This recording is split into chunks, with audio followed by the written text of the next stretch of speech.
Hello दोस्तों, एक बार पुनः आपका आपके अपने चैनल हिंदी क्लासेस में मैं शब्बो खान स्वागत अभिनंदन आभार व्यक्त करती हूँ और आशा है कि आप सब बहुत अच्छे होंगे और अपनी पढ़ाई सुचारू रूप से कर रहे होंगे। जैसा कि आप सभी को विदित होगा, यूपी टीजीटी पीजीटी का जो एग्ज़ाम नहीं हो पा रहा था उसके पीछे कारण था शिक्षा आयोग का जो गठन होना है उसका गठन ना हो पाना। तो अब इसका गठन हो चुका है शिक्षा आयोग का, और इसके अलावा DSSB की वैकेंसी भी निकल चुकी हैं। और जून 2024 के लिए टीजीटी पीजीटी के लिए जो भी एस्पिरेंट है जो तैयारी कर रहे हैं, और इसमें नेट में जो नाटक प्रस्तावित किए गए हैं उसमें से एक नाटक जो हमारा है महाभोज, उसका आज हम अध्ययन करेंगे और साथ अच्छे से उसको पढ़िएगा और साथ साथ में जो मैं वाचन करूँगी उसको ध्यान से सुनिएगा और जो भी इम्पोर्टेंट तथ्य जो हों उसको साथ साथ में नोट भी करते रहिएगा। चलते बढ़ते हैं अपने नाटक की तरफ, ध्यान से इसको सुनिएगा। इसका प्रथम प्रस्तुतिकरण जो है राष्ट्रीय नाट्य विद्यालय के रंग मंडल द्वारा किया गया है और जो ये बहुत महत्वपूर्ण है, मार्च अप्रैल 1982। आप ये भी ध्यान रखिए, जो महाभोज नाटक है इससे पहले इसका जो लेखन हुआ है वो उपन्यास के रूप में हुआ था। उपन्यास के बाद ये जो नाटक के रूप में इसको रूपांतरित किया गया है। जो उपन्यास का लेखन था वो 1979 इसका काल था, समय था 1979। ये भी ध्यान रखिए, उपन्यास का समय जो था 1979 था। उसके बाद इसको नाटक के रूप में रूपांतरित करके इसका जो प्रथम प्रस्तुतिकरण है वो 1982 में मार्च अप्रैल 1982 को किया गया है। आप इसको ध्यान रखें। इसके जो निर्देशक थे बहुत इंपॉर्टेंट हैं, इनका नाम पूछा जा सकता है, श्रीमती अमाल अलाना जी। जो इसके जो निर्देशक थे जिन्होंने इसका निर्देशन किया है, श्रीमती अमाल अलाना जी। और मंच सज्जा का जो कार्यभार जिन्होंने संभाला है वो थे श्री निसार अलाना जी। तो ये दोनों नाम बहुत इंपॉर्टेंट है, इनको ध्यान रखें। आगे बढ़ते हैं पात्र के रूप में। जो इसके पात्र हैं और जिन्होंने इस नाटक के दौरान जिन्होंने इसकी भूमिका अदा की है वो उसके सामने वो लिखे हुए। इनको याद करने की ज़रूरत नहीं है, ये याद करने की आपको ज़रूरत नहीं है। आपको जो महत्वपूर्ण पात्र हैं नाटक में, आप सिर्फ उनको ध्यान रखें। जो प्रथम पात्र है हमारे दास साहब हैं, जो मुख्यमंत्री के पद के लिए मुख्य आवेदक के तौर पर हैं, वर्तमान मुख्यमंत्री हैं। ये भी मान सकते हैं, ये मान के सकते हैं वर्तमान के मुख्यमंत्री हैं नाटक में दास साहब। सुगुल बाबू जो भूतपूर्व मुख्यमंत्री रह चुके हैं, सुगुल बाबू। बिसु मृतक है जिसकी मृत्यु हो चुकी है। अप्पा साहब, पांडे जी, लखन, जमुना बहन जो हैं दास साहब की पत्नी हैं।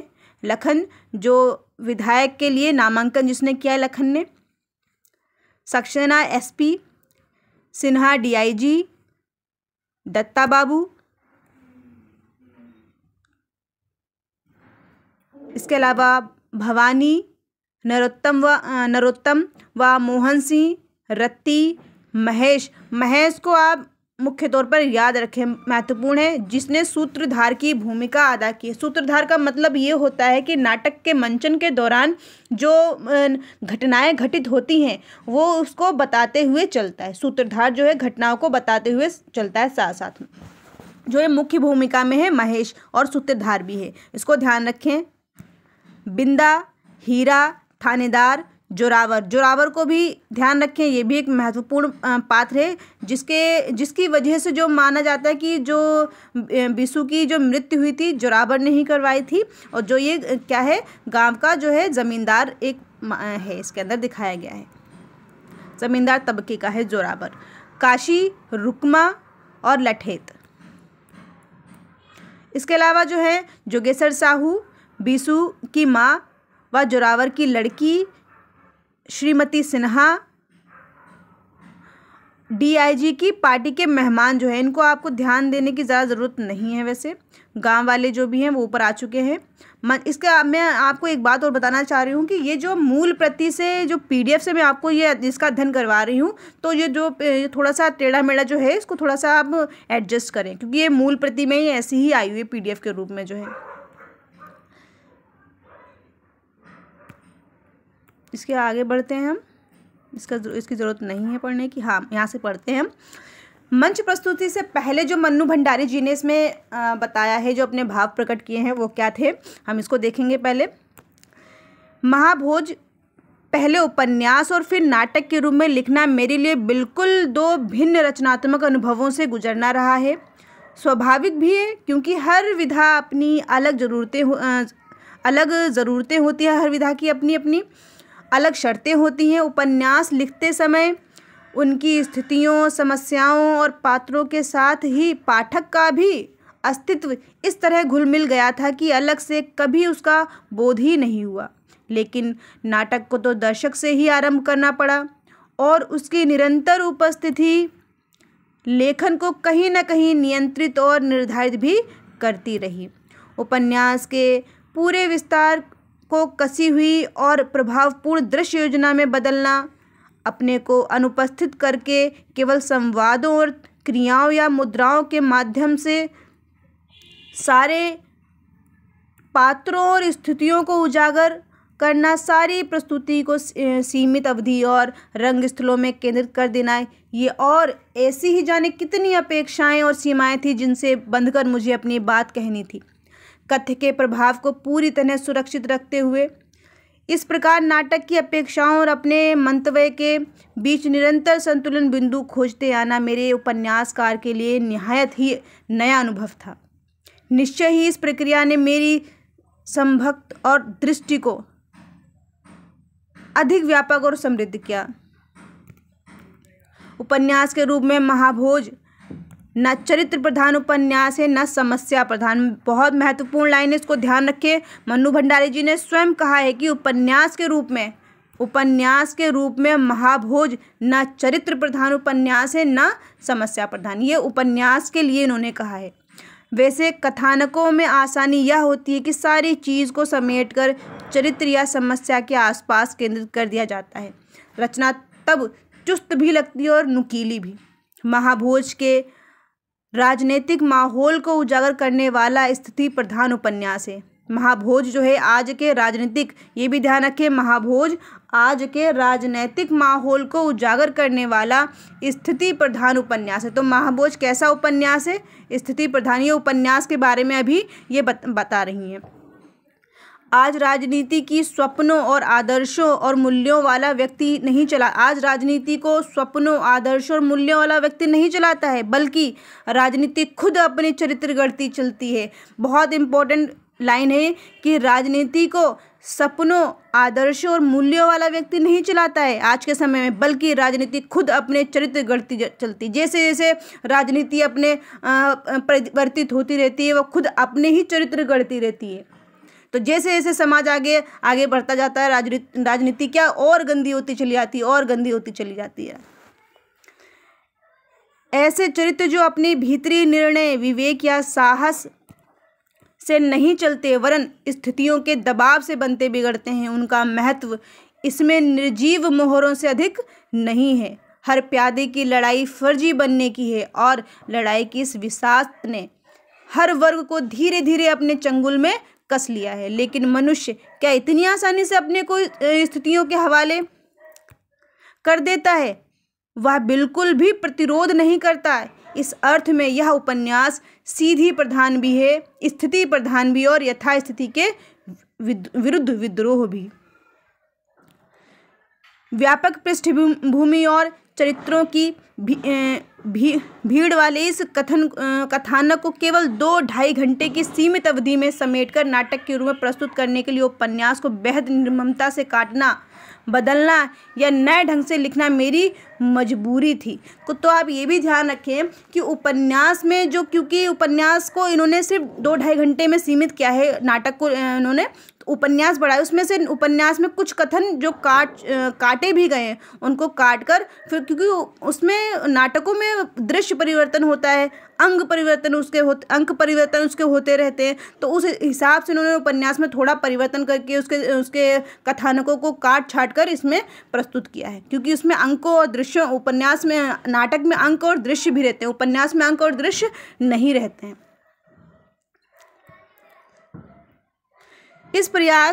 इस प्रयास में मुझे बराबर सहयोग मिला नाटक की निर्देशिका श्रीमती अमाल अलाना और प्रेम मटियानी से। तो आप ऊपर ध्यान रखें, जो ऊपर निर्देशन का जो काम किया है, ऊपर एक लाइन आई थी जब मैंने आपको बताया था, इसे ध्यान रखिए। निर्देशन का जो कार्य किया है श्रीमती अमाल अलाना, ठीक है। और जो साज सज्जा का जिन्होंने कार्यभार संभाला है निसार अलाना थे, ठीक है। लेकिन वो साज सज्जा वाले थे निसार अलाना। और लेकिन यहाँ क्या कह रही है इस लाइन में मन्नू भंडारी जी कि इस प्रयास में मुझे बराबर सहयोग मिला नाटक की निर्देशिका। सहयोग किसने किया है? 2 लोगों ने सहयोग किया है इस नाटक में। नाटक के लिए निर्देशिका श्रीमती अमाल अलाना जी ने और प्रेम मटियानी जी ने। तो 3 नाम अब तक आ चुके हैं। इन तीनों नामों को याद रखें। और इसके अलावा एक महत्वपूर्ण तथ्य आया है ऊपर, ठीक है, कि मार्च अप्रैल 1982, वो याद रखें। प्रथम मंचन इसका हुआ था, ठीक है, नई दिल्ली में, ठीक है। और इसके अलावा 3 नाम याद रखें, श्रीमती अमाल अलाना जी का और श्रीमती निसार अलाना जी का, श्रीमान निसार अलाना जी का, और इसके अलावा प्रेम मटियानी जी, ठीक है। 3 नाम, निसार अलाना, अमाल अलाना और प्रेम मटियानी जी, 3 नामों को आपको याद रखना है, ध्यान रखना है आपको इन तीनों नाटकों को। और मार्च अप्रैल 1982। आगे बढ़ते हैं। उनके साथ निरंतर विचार विमर्श करके जो आलेख तैयार किया, रिहर्सल के दौरान उसमें भी अनेक संपादन संशोधन करने पड़े। मंच के लिए आलेख के अंतिम रूप तक आने में अमाल अलाना जी, ठीक है, अमाल अलाना जी और प्रेम मटियानी के सक्रिय सहयोग के अतिरिक्त विजय कश्यप और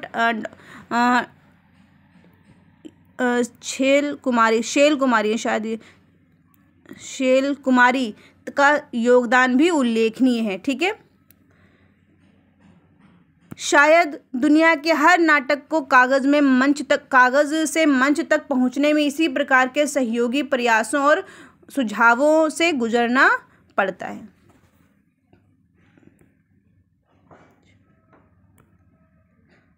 मंच प्रस्तुति के बाद मन्नू भंडारी जी क्या कहती हैं? मन्नू भंडारी जी कहती हैं और आखिर महाभोज मंचित हुआ। अगर पत्र पत्रिकाओं, नाट्य समीक्षकों और सबसे अधिक दर्शकों की प्रतिक्रियाओं पर विश्वास किया जाए तो यह नाट्य जगत की एक अभूतपूर्व घटना है।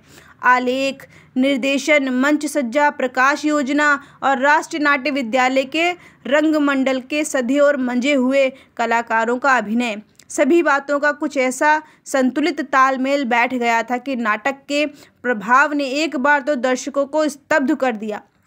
कथ्य की प्रासंगिकता को देखते हुए यह विश्वास तो हम सभी को था कि दर्शक सहज ही इसके सहभागी हो जाएंगे, लेकिन नाटक इस हद तक उनको आंदोलित और उद्वेलित कर देगा, इसकी कल्पना नहीं की थी। वस्तुतः इस प्रभावोत्पादक सफलता का श्रेय इसकी प्रस्तुति को ही है, लेकिन नाटक की यह सफलता आज मेरे लिए एक सीमा भी बन गई है।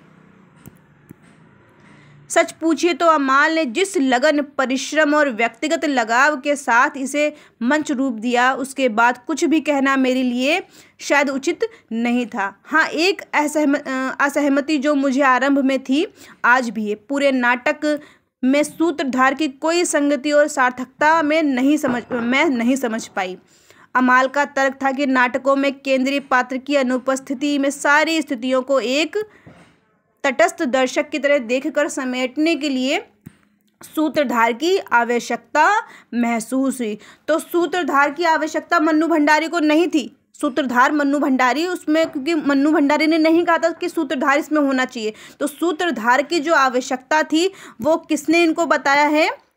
अमाल अलाना जी ने, ठीक है। सूत्रधार की आवश्यकता किसको महसूस हुई नाटक में? अमाल अलाना। ये पूछा जा सकता है कि जो महाभोज नाटक है इसमें सूत्रधार की आवश्यकता किसको महसूस हुई, किसने सूत्रधार को रखने के लिए नाटक में कहा? तो किसने कहा है? श्रीमती अमाल अलाना जी ने। तो आप इसको ध्यान रखें।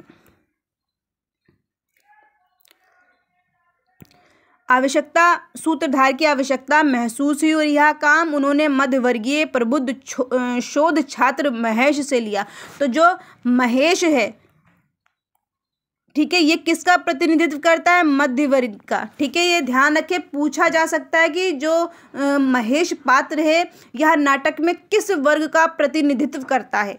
ठीक है, तो मध्य वर्गीय वर्ग का प्रतिनिधित्व करता है महेश। और जो ये क्या है? शोध छात्र है। और ये शोध किस चीज़ पे कर रहा है वो आगे जब हम नाटक करेंगे तब पता, नाटक को हम जब पढ़ेंगे अध्ययन करेंगे उस टाइम उसको आगे आगे आता जाएगा कि क्या कर रहा है, कैसे शोध कर रहा है, किस विषय पे कर रहा है। ये सारी चीज़ें इंपॉर्टेंट है लेकिन आगे आगे आती जाएंगी। तो जो महेश है वो मध्य वर्ग का छात्र है और यह शोध छात्र है जो उस गाँव में आया है। ठीक है, ताकि पूरे नाटक को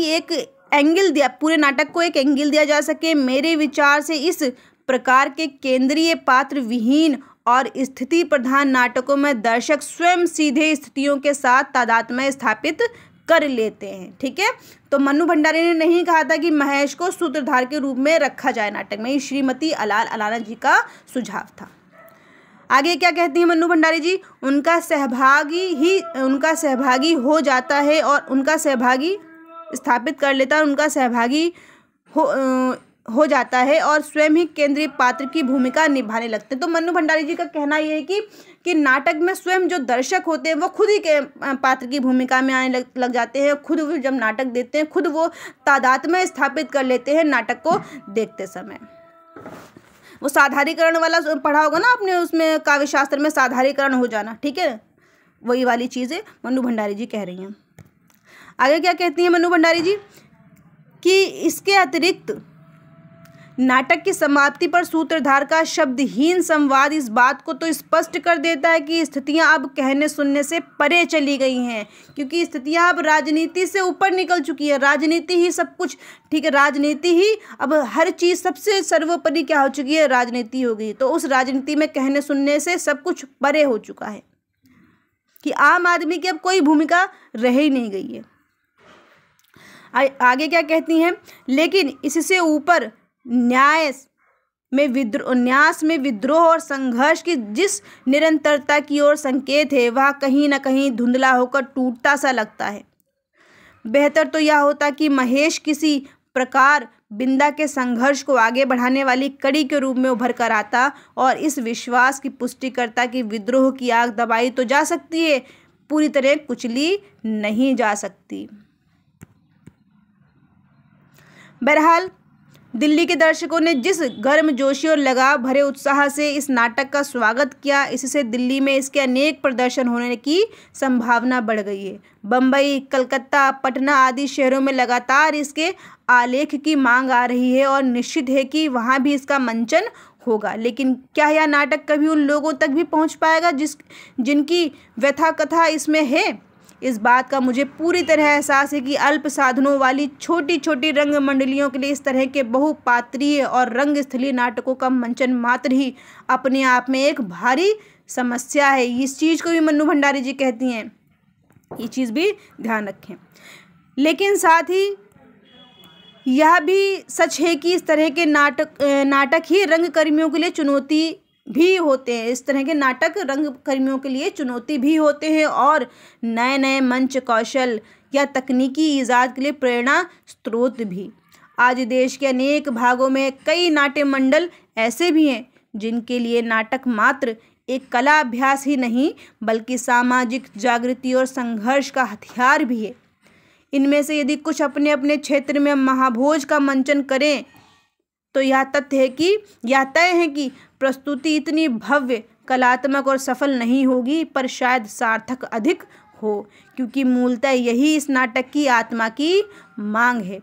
बड़े बड़े नगरों के सभ्य नागरिकों के लिए महाभोज की तकलीफ एवं संघर्ष सुपरिचित स्थिति से दिल दहला देने वाला लेकिन मात्र एक कलात्मक साक्षात्कार भर है, जबकि देश की संघर्षरत जनता के लिए साहस और प्रतिरोध का हथियार भी। मन्नू भंडारी, ठीक है, ये मन्नू भंडारी जी ने अपने नाटक के विषय में कहा है। पात्र हम देख चुके हैं।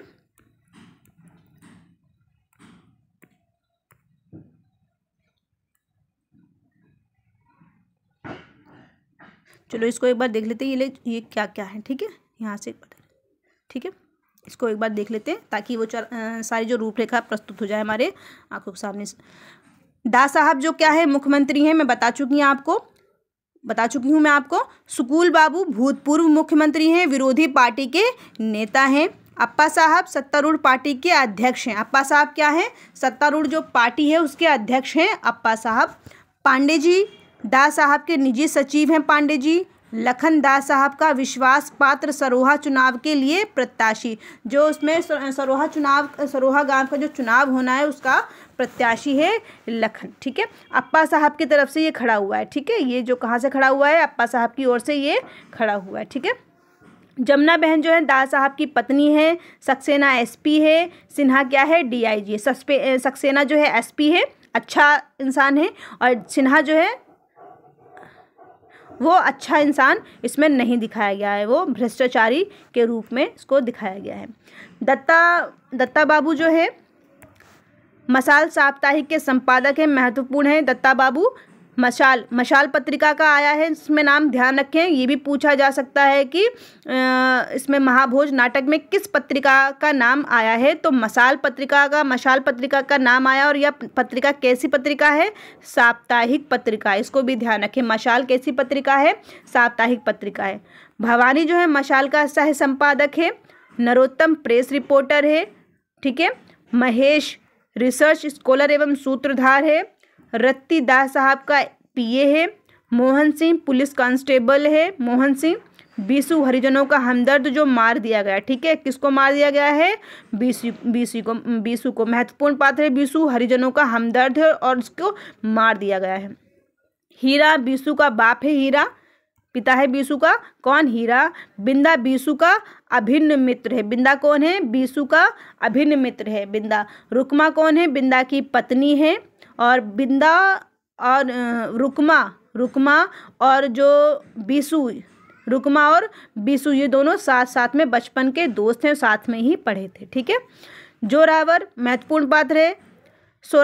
सरोहा का जमींदार नुमा नव धनाढ्य किसान है। ठीक है, एक बार हम एक बारगुई को क्या कह सकते हैं डायरेक्ट इसको कि ये जमींदार है। ठीक है, सरोहा का जमींदार कौन है, जोरावर। इसके कारण ही किसकी, बीसू की मृत्यु हुई थी। ठीक है, बीसू की मृत्यु किसके कारण हुई है, जोरावर के कहने पर। काशी सुकूल बाबू का विश्वसनीय कार्यकर्ता है। काशी थानेदार, सरोहा का थानेदार, जोरावर का चमचा है ये। ठीक है, लठैत जोरावर का आदमी है। लड़की जोरावर की लड़की है। और जोगेश्वर साहू सरोहा का बनिया है, जोगेश्वर साहू। इसके साथ ही आपको जब हम ये नाटक को हम अध्ययन करेंगे साथ साथ में इसके पात्र आते रहेंगे और आप और अच्छे तरीके से इसको समझते जाएंगे। पहला दृश्य आप इसको बता देती हूँ मैं यहाँ पर। इसमें कुल जो दृश्य है 11 दृश्य है कुल इसमें। ठीक है, कितने दृश्य हैं इसमें, कुल 11 दृश्य हैं इसमें। कितने दृश्य हैं, कुल 11। इसमें अंक नहीं है, दृश्यों में ही इसका विभाजन किया गया है, तो कुल इसमें 11 दृश्य हैं। आगे बढ़ते हैं।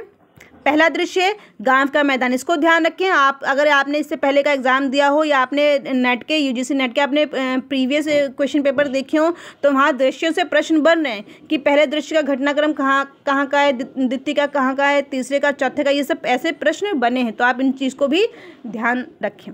तो पहला जो दृश्य है हमारा, पहला दृश्य है गाँव का मैदान। ठीक है, पहले दृश्य कहाँ को दिखाया गया, कहाँ का, गाँव का मैदान है पहला दृश्य। बीसू की माँ हृदय विदारक क्रंदन सुनाई, बीसू की माँ का हृदय विदारक क्रंदन सुनाई दे रहा है क्योंकि जो बीसू की लाश पड़ी मिली है। धीरे धीरे मंच पर प्रकाश होता है। बीसू की लाश रखी है, उसकी माँ छाती पीट पीट कर रो रही है, बाप घुटनों में सिर दिए बैठा है, चारों तरफ लोग जमा है, माहौल में सनसनी और तनाव है। रिसर्च स्कॉलर महेश, ठीक है, रिसर्च स्कॉलर महेश जो है जो सूत्रधार की भूमिका भी अदा कर रहा है, ये मैं आपको पहले भी बता चुकी हूँ। जो रिसर्च स्कॉलर महेश जो है वो सूत्रधार की भूमिका में है। अपनी जगह से चलकर आगे आता है, बाकी दृश्य फ्रीज हो जाता है, बाकी दृश्य जो है नाटक मंचन वहीं पे एकदम रुक जाता है। ठीक है, आगे देखें। सूत्रधार, यहाँ सूत्रधार से मतलब अब आपको समझ जाना चाहिए, जहाँ जहाँ सूत्रधार आता है तो आपको समझ जाना चाहिए कि महेश के बारे में वो बात है। ठीक है, अब महेश वो चीज़ बोल रहा है। ठीक है, सूत्रधार महेश, लावारिस लाश को गिद्ध नोच नोच कर खा जाते हैं, पर विशेषण लावारिस नहीं। उसकी लाश सड़क के किनारे पुलिया पर पड़ी मिली, शायद इसलिए लावारिस लाश का ख्याल आ गया, वरना उसकी तो माँ भी है और बाप भी। गरीब भले ही हो, पर है तो। विश्वास नहीं होता था कि वह मरा पड़ा है, लगता था जैसे चलते चलते थक गया हो और आराम करने के लिए लेट गया हो। मरे और सोए आदमी में अंतर ही कितना होता है, मरे और सोए आदमी में अंतर ही कितना होता है, बस एक सांस की डोर वह टूटी और आदमी गया। इम्पोर्टेंट कथन है, इसको ध्यान रखें। मरे और सोए आदमी में अंतर ही कितना होता है भला, बस एक सांस की डोर वह टूटी और आदमी गया। देखते ही देखते सारा गांव जमा हो गया, सरोहा गांव। ठीक है, कहाँ की कहानी है ये? जो नाटक है कहाँ का है? सरोहा गांव का नाटक है। आगे देखते हैं।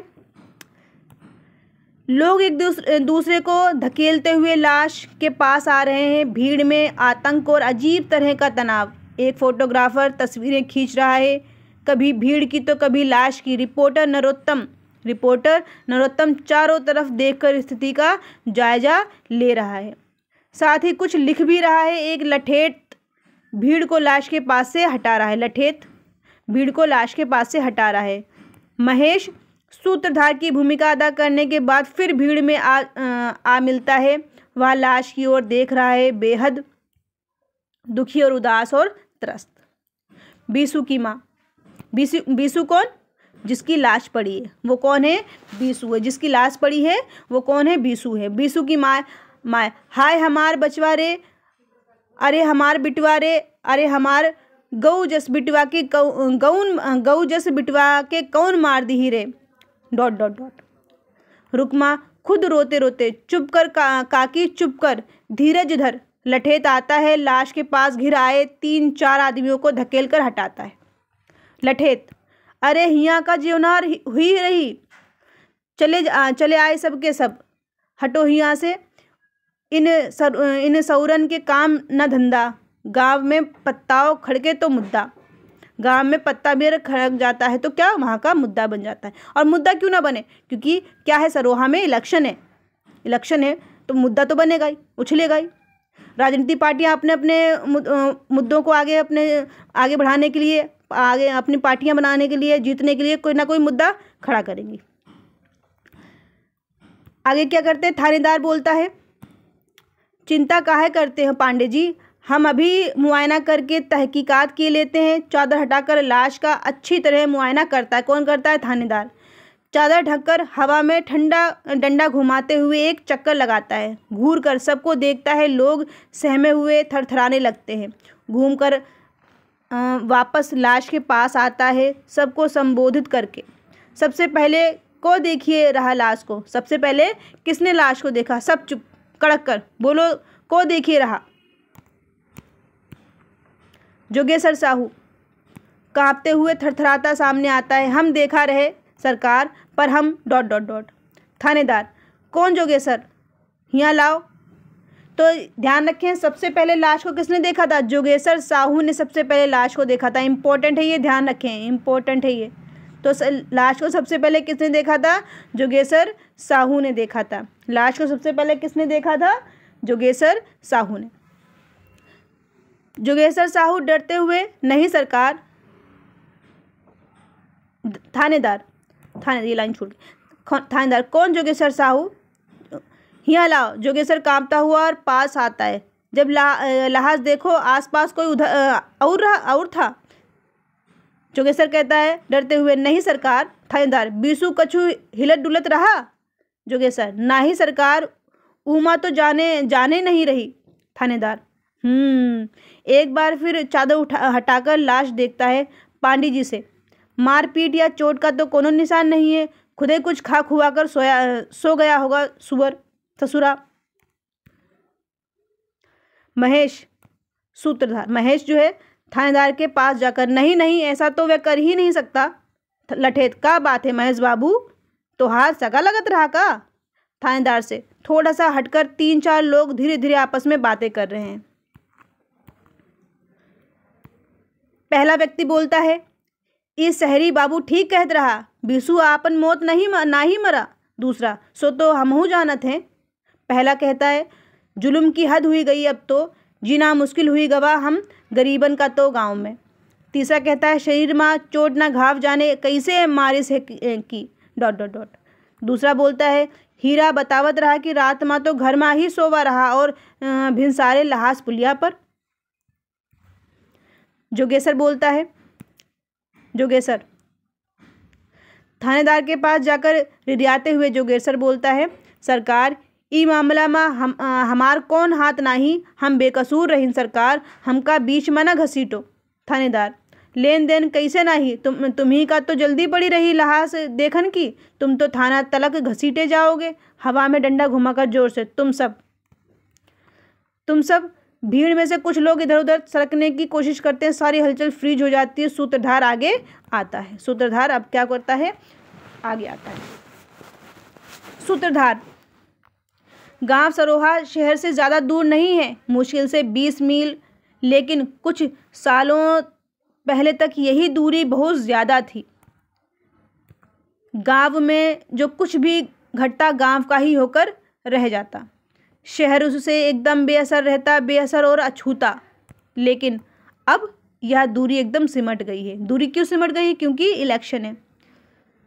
महीने भर पहले की तो बात है, गांव की सरहद से ज़रा परे हटकर जो हरिजन टोला है, वहाँ कुछ झोपड़ियों में आग लगा दी गई थी। आदमियों सहित दूसरे दिन लोगों ने देखा तो झोपड़ियाँ राख में बदल चुकी थीं और आदमी कबाब में। तो ये भी ध्यान रखें, जब बीसू की जो मृत्यु हुई है उससे 1 महीना पहले जो हरिजन बस्ती का जो टोला था, उस बस्ती में कुछ झोपड़ियों में आग लगा दी गई थी, वो भी आदमियों सहित। आगे देखें, लोग दौड़े दौड़े थाने पहुंचे, पर थानेदार साहब उस दिन छुट्टी पर थे। इसके बाद गांव वालों को तो ना जाने कौन सा जहरीला सांप सूंघ गया कि सबके मुंह सिल गए। बस सबकी सांसों के साथ निकला हुआ एक गुस्सा, एक नफरत भारी तनाव बनकर हवा में यहाँ से वहाँ तक सनसनाता रहा। लेकिन शहर में अखबार वालों ने इस घटना को खूब उछाला, विधानसभा में भी जमकर हंगामा हुआ। दूर से बिंदा आता हुआ दिखाई देता है, चेहरे पर दुख और गुस्से का मिला जुला भाव। उसे देखते ही गांव वाले आपस में फुसफुसाते हैं, बिंदा आई गवा, बिंदा आई गवा। बिंदा आकर होरा के पास खड़ा हो जाता है। हीरा के पास, हीरा है, ठीक है, हीरा कौन? बीसू का पिता हीरा के पास खड़ा हो जाता है। गांव वाले एकदम चुप होकर बिंदा की ओर देखते हैं। बिंदा कौन है? बीसू का दोस्त था, ठीक है। बिंदा कौन था? बीसू का दोस्त था। आगे देखें, नरोत्तम थानेदार से, यह आदमी कौन है? नरोत्तम थानेदार से बोलता, यह आदमी कौन है? थानेदार, बीसू का साथी है साहब। नरोत्तम, इसके आते ही सब चुप क्यों हो गए? कोई खास आदमी है का?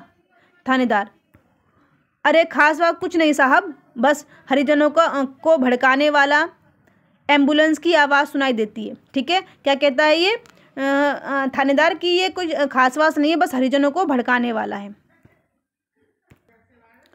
पांडे जी बहुत व्यस्त से हीरा के पास जाकर, गाड़ी आ गई बाबा, लाश चीर फाड़ के लिए शहर जाएगी, तुम लोग भी साथ जाओगे डॉक्टरी जांच के बाद।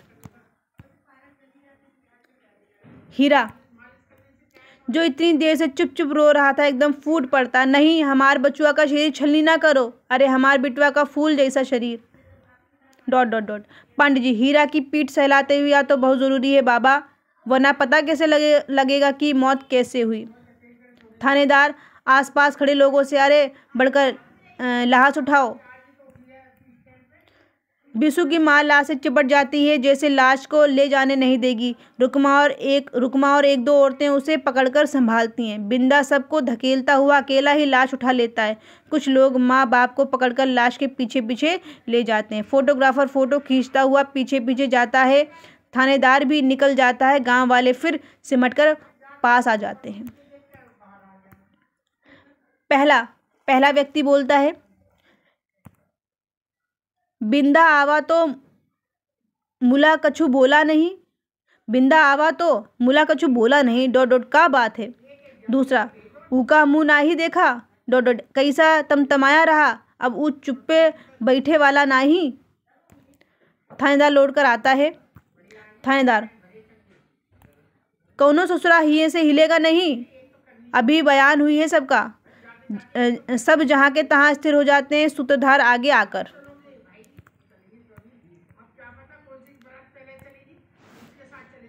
सूत्रधार, आज तो सरोहा में पत्ते का हिलना भी एक घटना की अहमियत रखता है। महीने भर बाद ही तो चुनाव हैं। चुनाव कब है? 1 महीने बाद है। बिसु की जब मृत्यु हुई उसके 1 महीने के बाद चुनाव थे। यूँ तो चुनाव विधानसभा की एक सीट भर का है, फिर भी बहुत महत्वपूर्ण, क्योंकि इस सीट के लिए भूतपूर्व मुख्यमंत्री सुकुल बाबू खुद खड़े हो रहे हैं। सुकुल बाबू, ठीक है, जो भूतपूर्व मुख्यमंत्री भी हैं, और जो अब इलेक्शन होना है, चुनाव होना है, उस सीट के लिए सुकुल बाबू खुद खड़े हो रहे हैं। यानी पिछले चुनाव में हारी हुई पूरी की पूरी पार्टी खड़ी हो रही है, खम ठोककर ललकारती हुई। सत्तारूढ़ पार्टी के पूरे अस्तित्व को चुनौती देती हुई सीट केवल एक पर पूरे मंत्रिमंडल के लिए जैसे एक चुनौती। यही कारण है कि आज सरोहा में घटी छोटी से छोटी घटना भी इसी सीट के साथ जोड़कर देखी परखी जा रही है। वरना और दिन होता तो क्या, तो बीसू और क्या बीसू की मौत। अंतिम वाक्य के साथ ही मंच पर धीरे धीरे अंधकार। कौन बोलता है ये सभी? सूत्रधार बोल रहा है ये सब। दृश्य 2, यहाँ से दृश्य 2 स्टार्ट होता है, ठीक है। और कहाँ से? शहर मशाल साप्ताहिक का कार्यालय। दृश्य 2 कहाँ से प्रारंभ हो रहा है? मशाल साप्ताहिक का कार्यालय से। भवानी अपनी मेज पर फैली फाइलों में व्यस्त है। कभी एक फाइल खोलता है तो कभी दूसरी। उसके स्वभाव का उतावलापन उसके काम करने के ढंग से साफ जाहिर है। बीच बीच में वह कुछ गुनगुनाता भी रहता है। नरोत्तम का प्रवेश होता है। चुस्त दुरुस्त, लेकिन गर्मी में लंबा सफ़र करने के कारण चेहरे पर थकान, धूल और पसीना। किसके? नरोत्तम के चेहरे पर।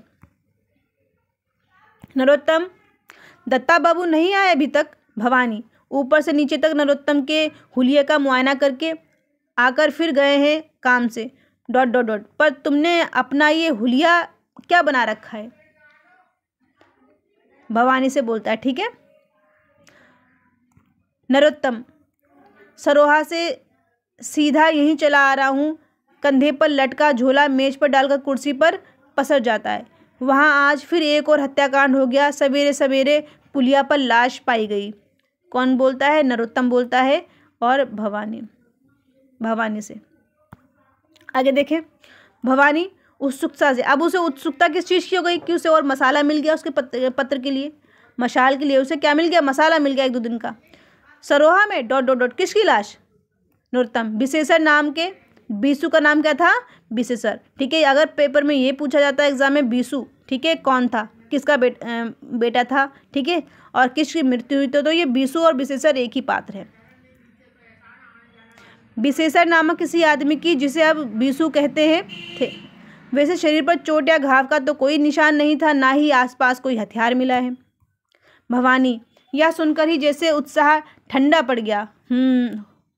यानी normal death. Narottam, normal? Saroha में कुछ भी नॉर्मल रह सकता है आजकल? अभी तो पत्ता खड़केगा तो वह भी एक घटना, हेडलाइन बने ऐसी न्यूज। चुनाव की सरगर्मी शुरू हो गई है। भवानी, चुनाव क्या, जुम्मन पहलवान के अखाड़े का दंगल ही समझो। बहुत इंपॉर्टेंट है, बहुत इंपॉर्टेंट। किसका कथन है? चुनाव क्या, जुम्मन पहलवान के अखाड़े का दंगल ही समझो। भूतपूर्व मुख्यमंत्री सुकुल बाबू खड़े हुए हैं खम ठोक कर। कौन कह रहा है ये? भवानी कह रहा है। कौन कह रहा है? किसका कथन है ये? भवानी का। कि चुनाव का जुम्मन पहलवान के अखाड़े का दंगल समझो। इतना हिस्सा बहुत महत्वपूर्ण है, इतना हिस्सा। आगे देखिए। लेकिन ये विशेषर कौन था? भवानी पूछता है विशेषर कौन था? नरोत्तम कहता है वहीं के एक खेत मजदूर का लड़का, हरिजनों का हमदर्द, चाहो तो लीडर भी कह लो। भवानी प्रसन्न होकर, हरिजनों का लीडर? फाइल एक तरफ सरकाकर कुर्सी का मुंह नरोत्तम की ओर कर लेता है। अरे वाह, अब तो मामला तूल पकड़ेगा। 2 अंकों का मसाला पक्का। क्षणिक विराम। यह बताओ पुलिस वुलिस पहुंची या नहीं? पिछली बार तो हद कर दी थी, 9 आदमियों को जिंदा जला दिया गया और 2 दिन तक पुलिस के नाम पर खाकी टोपी तक नहीं दिखाई दी गांव में। तो जो विशेषर के मृत्यु से पहले जो एक आगजनी हुई थी, तो उसमें कितने लोगों की मृत्यु हुई थी? 9 आदमियों की मृत्यु हुई थी उसमें, ठीक है। झोपड़ी में उनको जला दिया गया था, झोपड़ी में जिंदा। आगे देखें, नरोत्तम कहता है इस बार तो मुख्यमंत्री इस बार तो मुख्यमंत्री के खासुल खास पांडे जी वहां मौजूद थे। थानेदार भी तुरंत मौके पर हाजिर। पोस्टमार्टम के लिए लाश शहर पहुंच चुकी है। सब काम फटाफट सिगरेट सुलगाकर। अच्छा भवानी भाई, ऐसा नहीं लगता कि सरोहा में खेत मालिकों के अत्याचार बहुत बढ़ते जा रहे हैं? कानून का तो जैसे कोई डर ही नहीं रह गया। नरोत्तम कहता है भवानी, जब सैया भय कोतवाल तो डर काहे का। भवानी किसका कथन है ये? कि जब सैया भय कोतवाल तो डर काहे का। इंपॉर्टेंट है, ये भी ध्यान रखें आप। इन लोगों तक पहुँचते पहुँचते कानून भी साला लंगड़ा हो जाता है, ठीक है। इन लोगों तक पहुँचते पहुँचते कानून भी साला लंगड़ा हो जाता है। किसने कहा ये? भवानी। किससे कह रहा है? नरोत्तम से। नरोत्तम, कभी कभी सोचता हूँ कि आज़ादी मिले इतने साल हो गए, लेकिन आज भी तबके की हालत, आदमियों को जानवरों की तरह ट्रीट किया जाता है। It's really horrible rather shameful. It's really horrible rather shameful. Bhavani, पर आती किसे है शर्म? सब जगह यही हाल है। नरोत्तम क्रोध और क्षोभ के साथ। तो नरोत्तम थोड़ा सा जो पत्रिका वाला जो हिस्सा है पत्रकार का, तो उसमें जो थोड़ा अच्छा किरदार है अदर उसमें से, ठीक है। बाकी सब क्या है? सारे घूसखोर हैं, ठीक है। नरोत्तम थोड़ा सा अच्छा है। और उसमें जो महाभोज उपन्यास, उसमें तो नरोत्तम जो है मशाल पत्रिका को छोड़ भी देता है, बट इसमें थोड़ा सा अच्छा दिखाया गया है इसमें। नरोत्तम कहता है जातिवाद का जैसा घिनौना रूप आज़ादी के बाद देखने को मिला, वैसा ... भवानी, खैर ये इंटेलेक्चुअल दुख की बातें बाद में। फिलहाल आप सरोहा की रिपोर्ट तैयार करवाइए, पेन खोलकर नोट करने की मुद्रा में। गांव चलो। गांव वालों का रिएक्शन। नरोत्तम, पहला रिएक्शन शौक, दूसरा आतंक, क्षणिक विराम। लेकिन उसके माँ बाप का रोना अगर एक बार सुन लेते ना आप, उफ। भवानी, अपना फोटोग्राफर तो पहुंच नहीं पाया होगा। नरोत्तम, कहाँ? पुरी से कनेक्ट करने का कोई क्या लिखा है यहाँ पे? कोई वास ही नहीं बना। पुरी से कनेक्ट करने का कोई, ये देख लीजिएगा भाई क्या है, नहीं बना। वैसे वहाँ एक फ्रीलांसर तस्वीरें खींच रहा था, उसी से बात कर ली है, अगले अंक के लिए मिल जाएगी। भवानी, यार पुरी की बात ही कुछ और है। पिछली बार आगजनी घटना की क्या क्या फोटोग्राफ लिए थे। तो पुरी जो है एक फोटोग्राफर है मशाल पत्रिका में। दिल दहला देने वाले मैक्सिमम फोटोग्राफ और मैक्सिमम डिटेल्स दिए थे मशाल में उस घटना के, और इसलिए वे 2 अंक बिके भी यूँ थे चुटकी बजाकर, लाइक हॉट कैश। नरोत्तम, कितनी भयंकर घटना थी। गांव से लेकर विधानसभा तक तहलका मच गया था, लेकिन हुआ क्या? किसी को सजा होना तो दूर, 15 दिन के भीतर सारी बात सीन पर से गायब हो ही गई एकदम। जो आजकल होता है सेम वैसे ही, कि 15-20 दिन तक तो सब कुछ ठीक रहता है, सब कुछ चले हो हल्ला होता है, लेकिन उसके बाद धीरे धीरे सब खत्म हो जाता है। भवानी कहता है गायब हुई नहीं नरोत्तम बाबू, कर दी गई बड़ी सफाई से। इसी को कहते हैं राजनीतिक करिश्मा, जो अपने यहाँ होता ही रहता है। वो तो आप जानते हैं नरोत्तम बाबू जी। नरोत्तम कहता है लेकिन इस बार दबाना इतना आसान नहीं होगा। सुकूल बाबू इतना तुल देंगे इस बात को, और देखना इसी चक्कर में हरिजनों के काफ़ी वोट झटक लेंगे। भवानी सहमति जताते हुए, राइट यू आर। वैसे भी सुकूल बाबू के मुकाबले में लखन को खड़ा करके संकट तो खड़ा कर ही लिया है दा साहब ने अपने लिए। तो सुकूल बाबू के विरोध में कौन खड़ा हुआ? विरोधी पार्टी के तौर पर जो दा साहब है उन्होंने खड़ा किया है लखन को, ठीक है। उनके अपने मंत्रिमंडल के लोग ही बहुत असंतुष्ट हैं इस बात से। देखना इतने दंड पेलने पड़ेंगे दा साहब को इस चुनाव में कि छठी का दूध याद आ जाएगा। नरोत्तम, अच्छा भाई देखो, मुझे तो जाना है घर, लेकिन जाने से पहले यह बता दो कि यह खबर जाएगी किस पेज पर। भवानी कहता है ये तो आप देखते हैं, या तो देखना पड़ेगा।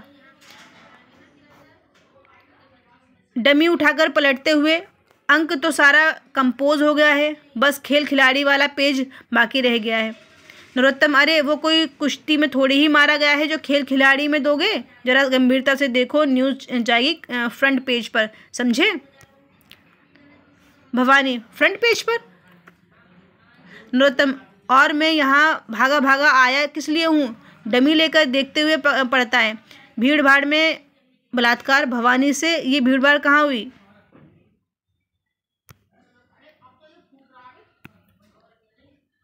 भवानी, ठीक से तो मुझे भी नहीं मालूम। भवानी कहता, ठीक से तो मुझे भी नहीं मालूम, नक्शे में कहीं तो होगा ही। एक दैनिक में छपी थी खबर, वहीं से उठाकर डाल दी। नरोत्तम, तो इस कॉलम को डिस्ट्रीब्यूट करवाकर सरोहा की खबर यहाँ डाल दो। भवानी, यहाँ नहीं डाल सकते, जानते नहीं, दत्ता बाबू के आदेश से फ्रंट पेज का यह कॉलम बलात्कार की घटना के लिए रिजर्व है। वाह भाई वाह। नरोत्तम भौं चढ़ाकर, क्या रिजर्व्ड है?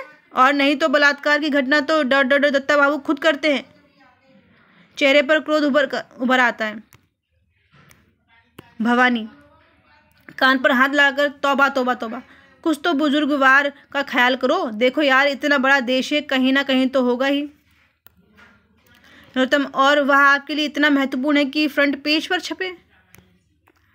भवानी, महत्वपूर्ण तो कतई नहीं, पर अखबार बिकता है ऐसी ही खबरों से है, आखिर सेल नरोत्तम एकदम भभक पड़ता है। सेल कोई कमिटमेंट नहीं है आप लोगों का। यदि ऐसा ही है तो अखबार बंद करके पान की दुकान खोल लीजिए, खूब बिकेंगे, बहुत सेल होगा। थैला उठाकर मैं किसी दूसरे अखबार में काम कर लूँगा। ये कहते हुए, इसका मतलब था, लेकिन इसका मतलब यही है कि मैं किसी और अखबार में काम कर लूँगा। भवानी, रुको मेरी जान। भवानी कहता, रुको मेरी जान, गुस्सा तो बस तुम्हारी नाक पर बैठा रहता है, पहले बैठकर चाय पियो। घंटी बजाता है, लड़का आता है, 2 चाय स्पेशल, एकदम गर्म। नरोत्तम बाबू बहुत गर्मी से आ रहे हैं, इन्हें ठंडा करना है। लड़का मुस्कुराता हुआ चला जाता है। भवानी को सोचते हुए, आइडिया, क्यों ना हम एक एडिशनल पेज डाल दें, सरोहा परिशिष्ट करके। चुनाव में अब सरोहा पर तो कंसेंट्रेट करना ही है, इसी अंक में सही। गर्दन जरा आगे निकालकर, अब तो मानोगे कि हमारा अभी कोई कमिटमेंट है? नरोत्तम एकदम प्रसन्न होकर, वाह, या हुई ना कुछ बात। दत्ता बाबू का प्रवेश, चेहरे पर थकान और परेशानी। भवानी, लो दत्ता बाबू भी आ गए। दत्ता बाबू नरोत्तम से, तुम सरोहा से कब लौटे? नरोत्तम, सीधा वहीं से चला आ रहा हूँ और ऐसी खबर लाया हूँ कि भवानी भाई एक एडिशनल पेज डालने की कह रहे हैं। दत्ता बाबू कहते हैं, आक्रोश और खींच के साथ, दत्ता बाबू, क्यों, कोई लॉटरी निकल आई है क्या भवानी के? दोनों दत्ता के स्वर और तेवर से थोड़ा क्षुब्ध हो जाते हैं। तुम्हें पता है मैं कहाँ से आ रहा हूँ? क्षणिक विराम। एलाइड इंडिया वालों के यहाँ गया था, उन्होंने पिछला पैसा नहीं दिया है और इस अंक से विज्ञापन बंद करने के लिए कह दिया है। गुस्से से हाथ का बैग टेबल पर रखता है। भवानी, लेकिन इस अंक में तो विज्ञापन आ चुका है। दत्ता बाबू जता रहे हैं वो पैसा नहीं देंगे, और अगर यही हाल रहा सेल का तो जो बच्चे खुचे विज्ञापन है उन्हें भी बंद होते देर नहीं लगेगी। स्वर में शिकायत का पुट उभर आता है। विज्ञापन मिलते हैं सेल पर और सेल निर्भर करती है मैटर पर। बैठते हैं, मुझसे जितना बन सकता है दौड़ धूप करके अखबार को चलाए रखने की कोशिश करता हूँ। पर इस घाटे के सौदे को आखिर कब तक खींचा जाए? कब तक? क्षणिक विराम से, मैं तो कहता हूँ अगले अंक से अखबार 12 पेज का कर दो। 16 पेज का अखबार निकालने के लिए ना तो हमारे पास साधन है और ना ही ढंग का मैटर। दत्ता बाबू कहते हैं ये सब। भवानी के चेहरे पर नाराजगी का भाव स्पष्ट दिखाई देता है। उसे लगता है जैसे दत्ता बाबू उसी को लक्ष्य करके कह रहे हैं। नरोत्तम कहता है, लेकिन दत्ता बाबू, इलेक्शन के दिनों में आपका यह फैसला सही रहेगा क्या? दत्ता बाबू, इलेक्शन के दिनों में रुपए क्या पेड़ों पर लगते हैं? नरोत्तम, यही तो मौका है मशाल की स्थिति सुधारने का। कौन कहता है? नरोत्तम, यही तो मौका है मशाल की स्थिति सुधारने का। या इस चुनाव में मैटर भी खूब मिलेगा और सेल भी इतनी बढ़ेगी कि बस। पर आप कोई पॉलिसी तो बनाइए, कोई स्टैंड तो लीजिए। कितना ज़रूरी होता है अखबार की इमेज बनाने के लिए। दत्ता बाबू कहते हैं, यहाँ खड़े होने के लिए पाँव के नीचे ज़मीन नहीं, तुम स्टैंड लेने की बात कर रहे हो। बच्चे हो अभी तुम्हें पता है पिछले 6 महीनों में कितना ह्यूमिलिएशन बर्दाश्त किया है। क्यों बर्दाश्त करो दत्ता बाबू? मैंने रुपयों का इंतज़ाम करने में मैं और भवानी तो शुरू में ही अपना पैसा लगाकर कंगाल हो चुके हैं। अब ये हर अंक का घाटा कहाँ से पूरा हो? बिना सरकारी विज्ञापनों के और कागज़ के पूरे कोटे के कहीं अखबार चल सकता है भला? या तो प्रेस की थोड़ी बहुत कमाई है जो दाल रोटी मयस्सर हो जाती है, वरना ... लड़का 2 कप चाय लेकर आता है, दत्ता की मेज पर रखकर वहीं खड़ा हो जाता है। दत्ता बाबू, 1 चाय और लेकर आओ। लड़का दौड़ जाता है। दत्ता कप उठाकर एक घूंट भरता है। नरोत्तम से, तुम किस खबर की बात कर रहे थे? नरोत्तम कहता है, दत्ता बाबू की बातों के बाद उसका उत्साह ठंडा पड़ गया है। सरोहा में आज सवेरे सवेरे पुलिया पर बीसू नामक एक आदमी की लाश पाई गई है। दत्ता बाबू, कौन है ये बीसू? नरोत्तम, हरिजनों का लीडर वीडर था कुछ। दत्ता बाबू, अच्छा। नरोत्तम, गांव में काफ़ी तनाव है। दत्ता बाबू, ओह आई सी, सोचते हुए उन्हें सोचने लगे, भाई हमें तो मैटर मिल गया अब तो। आगजनी घटना के साथ तो कुछ संबंध नहीं है इसका भवानी से, जो नाराज सा बैठा है। तुम क्या सोचते हो भवानी? भवानी, नाराज़गी से। भवानी बोलता है, नाराज़गी से मैं सोचता हूँ अखबार के 4 पेज कम कर देने चाहिए। दत्ता बाबू भवानी को मनाने के इरादे से उठकर उसके पास जाता है। तुम्हारे ख्याल से किसका हाथ हो सकता है इस हत्या के पीछे? भवानी कहता है, उसी तरह मेरा नहीं है, बाकी लोगों की वो जाने। भवानी कहता है, उसी तरह मेरा नहीं है, बाकी लोगों की तो वो जाने। दत्ता बाबू कंधा थपथपाकर, अब बस भी करो भवानी, तुम तो जरा सी बात पर तुनक जाते हो। भवानी, क्या तुनक जाते हो? ... अब भी कोई ऐसी घटना घटती है, जब भी कोई ऐसी घटना घटती है जिसे लेकर बढ़िया स्टोरी तैयार की जा सके, तभी आप पेज घटाने की बात करेंगे और फिर मैटर को लेकर शिकायत। दत्ता बाबू, जब आमदनी के ज़रिए तो बंद होते जाएं और कागज़ वाले, जब आमदनी के ज़रिए वो बंद होते जाएं और कागज़ वाले, टाइप फाउंड्री वाले, शाही वाले हर समय सिर पर सवार हो वसूली के लिए, तो और क्या करूं? खर्चा घटाने की बात तो करूंगा ही। लड़का चाय लेकर आता है। दत्ता बाबू खुद चाय लेकर भवानी को देते हैं। भवानी चाय पी लेता है।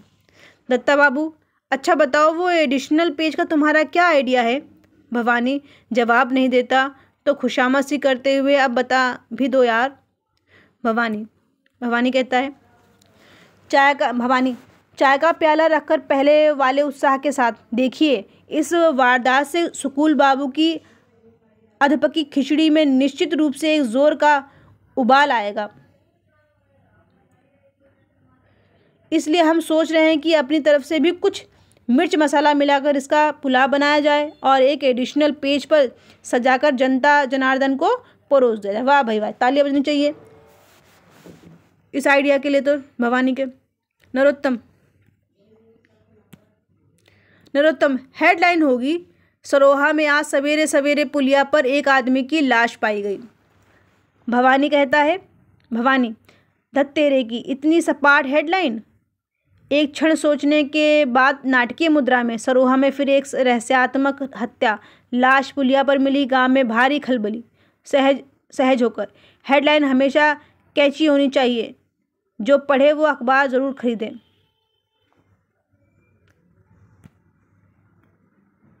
नरोत्तम कहता है, लेकिन अभी मौत का कारण कहाँ पता लगा है? भवानी, कारण तो पता लगेगा, वो अगले अंक में आएगा। आप देखिए तो दत्ता बाबू, पूरे 3 अंकों का मसाला निचोड़ेंगे इस घटना से। दत्ता बाबू हथियार डालने के भाव से, ठीक है भाई, अगर तुमको इतना ही भरोसा है कि इसको अखबार की बिक्री बढ़ जाएगी इससे, तो डाल दो पेज, लेकिन हेडलाइन के बाद इस पेज में दोगे क्या? है कुछ मैटर? भवानी कुछ सोचते हुए, मैटर के लिए नरोत्तम तुम फिर सरोहा जाओ और गांव वालों के और उसके घर वालों के इंटरव्यू लेकर आओ। नरोत्तम, कौन देगा इंटरव्यू? डर के मारे मुंह सिले हुए हैं सबके। तीनों सोच में पड़ जाते हैं। दत्ता बाबू, तुम काशी को जानते हो? नरोत्तम प्रश्नवाचक भाव से देखता रहता है। अरे भाई, वही सुकूल बाबू का इलेक्शन कमांडर। काशी कौन है? सुकूल बाबू का इलेक्शन कमांडर है काशी, ध्यान रखें आप। नरोत्तम, जानता तो नहीं, लेकिन चुनाव के चक्कर में दिखाई देते हैं आजकल चौराहा में।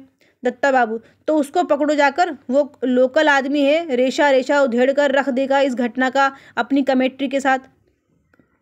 भवानी, मौका लगे तो वहाँ के खेत मालिकों को भी छान लेना, दोनों पक्षों की बात होगी तो कंट्रोवर्सी पैदा की जा सकती है। दत्ता बाबू, बस अब तुम आंधी की तरह जाओ और तूफान की तरह लौटो।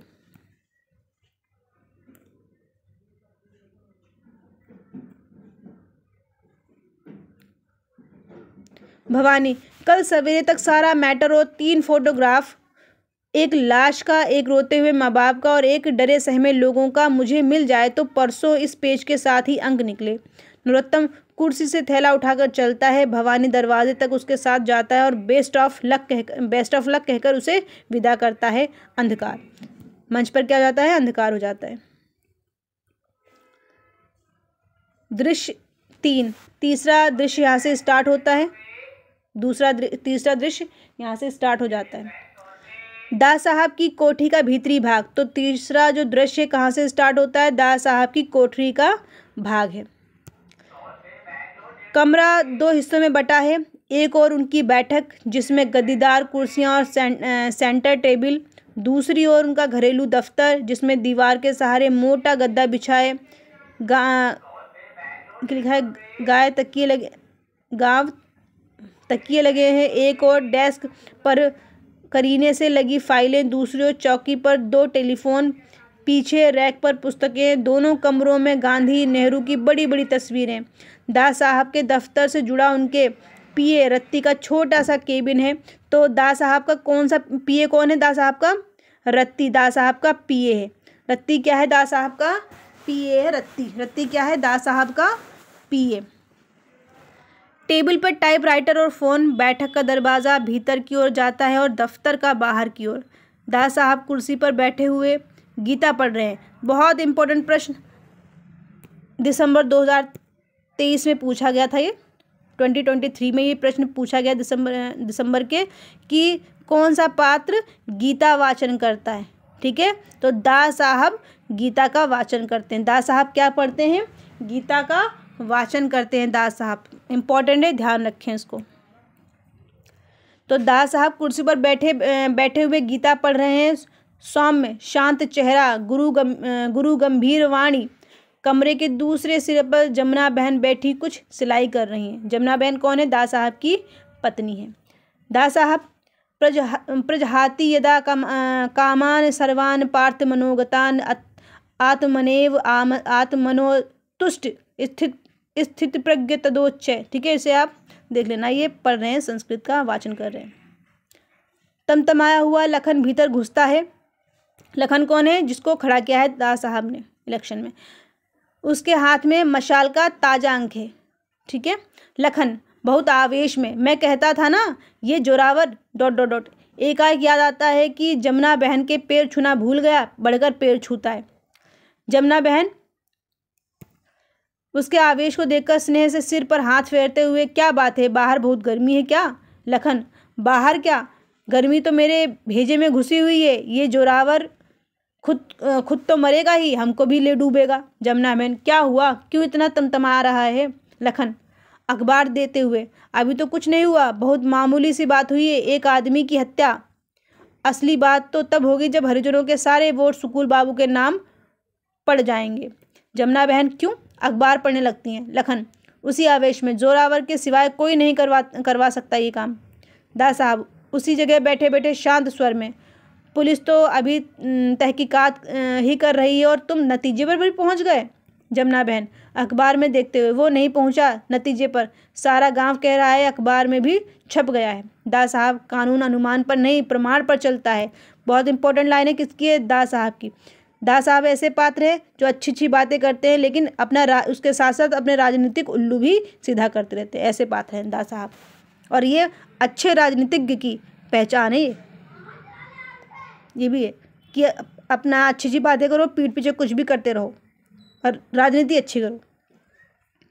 तो दास साहब कैसे हैं? दास साहब कानून अनुमान पर नहीं, प्रमाण पर चलता है। कौन कहता है ये? दास साहब कहते हैं। लखन, जुट जाएंगे इस बार प्रमाण भी, बीसू का एक दोस्त है बिंदा, कसम खाकर बैठा है। दास साहब, जुट जाएंगे तो सजा पाएगा अपने जुर्म की। लखन, वो तो सजा पाएगा अपने जुर्म की, लेकिन उससे बड़ी सजा तो हम पाएंगे, वह भी बिना कोई जुर्म किए। दास साहब, होता है कभी कभी ऐसा भी, एक की मूर्खता का फल दूसरे को भुगतना पड़ता है। लखन, और आप हैं कि इसी मूर्ख का पल्ला पकड़े हुए हैं। मारा है गरीबों को तो भुगतने दीजिए जोरावर को, नहीं चाहिए हमें उसके वोट। आगजनी के चक्कर में हरिजनों के वोट तो गए ही, अब गांव के दूसरे लोगों के वोट भी नहीं मिलेंगे। माथे पर कलंक और आत्मा पर बोझ सो अलग। जमुना बहन, अखबार एक तरफ रखकर, अच्छा अब तू इन्हें शांति से नाश्ता कर लेने दे। उठकर नाश्ते की प्लेट दास साहब के सामने रखती हैं। दास साहब, लखन का नाश्ता। दास साहब कहते हैं, लखन का नाश्ता? जमुना बहन, ये सब इसके गले कहाँ उतरता है, इसकी पूरी मठरी तो बनकर आएगी अभी। दास साहब नाश्ता शुरू करते हैं। कुछ विराम के बाद आगजनी वाली घटना को किसी तरह संभाले थे।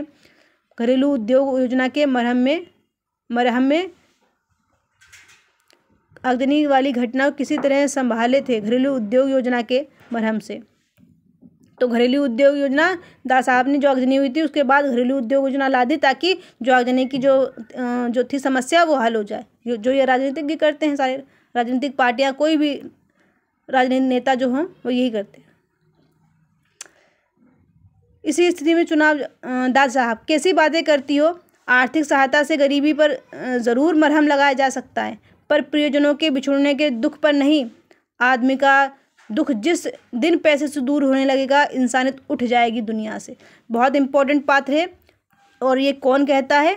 दत्ता साहब। अब ये ध्यान रखें कि महाभोज नाटक में जो भी बहुत अच्छे जो कथन जो है वो दास साहब के मुख से निकलवाए गए, लेकिन दास साहब अच्छे पात्र के रूप में नहीं है। वो सिर्फ जो नेता होता है ना, जो एक गढ़ा हुआ नेता जो होता है, उस तरीके के नेता हैं। जो पात्र तो अच्छी अच्छी बातें करते हैं और अपना उसी के दायरे में रहकर अपना राजनीतिक उल्लू, अपने राजनीतिक जो फायदे हैं उसको भी भुनाते रहते हैं साथ साथ में। लखन कहता है, लखन, गुस्से और परेशानी से ऐन मौके पर इस बेवकूफ़ ने बीसू को मरवा दिया। अब कुछ नहीं होने का, सारा हिसाब लगाकर देख लिया मैंने।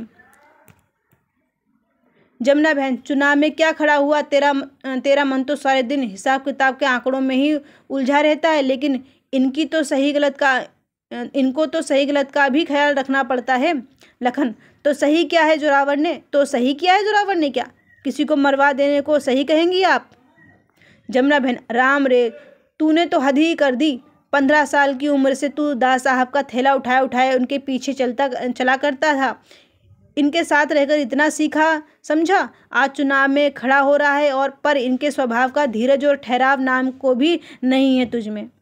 सही बात है। जो ये नेता होते हैं उनमें जो अच्छा वक्ता और धैर्यवान जो होगा वही अच्छा नेता बन सकता है। दास साहब कहते हैं, प्रवचनीय मुद्रा में दास साहब, दोष इसका नहीं उम्र का है, लेकिन आवेश राजनीति का दुश्मन है।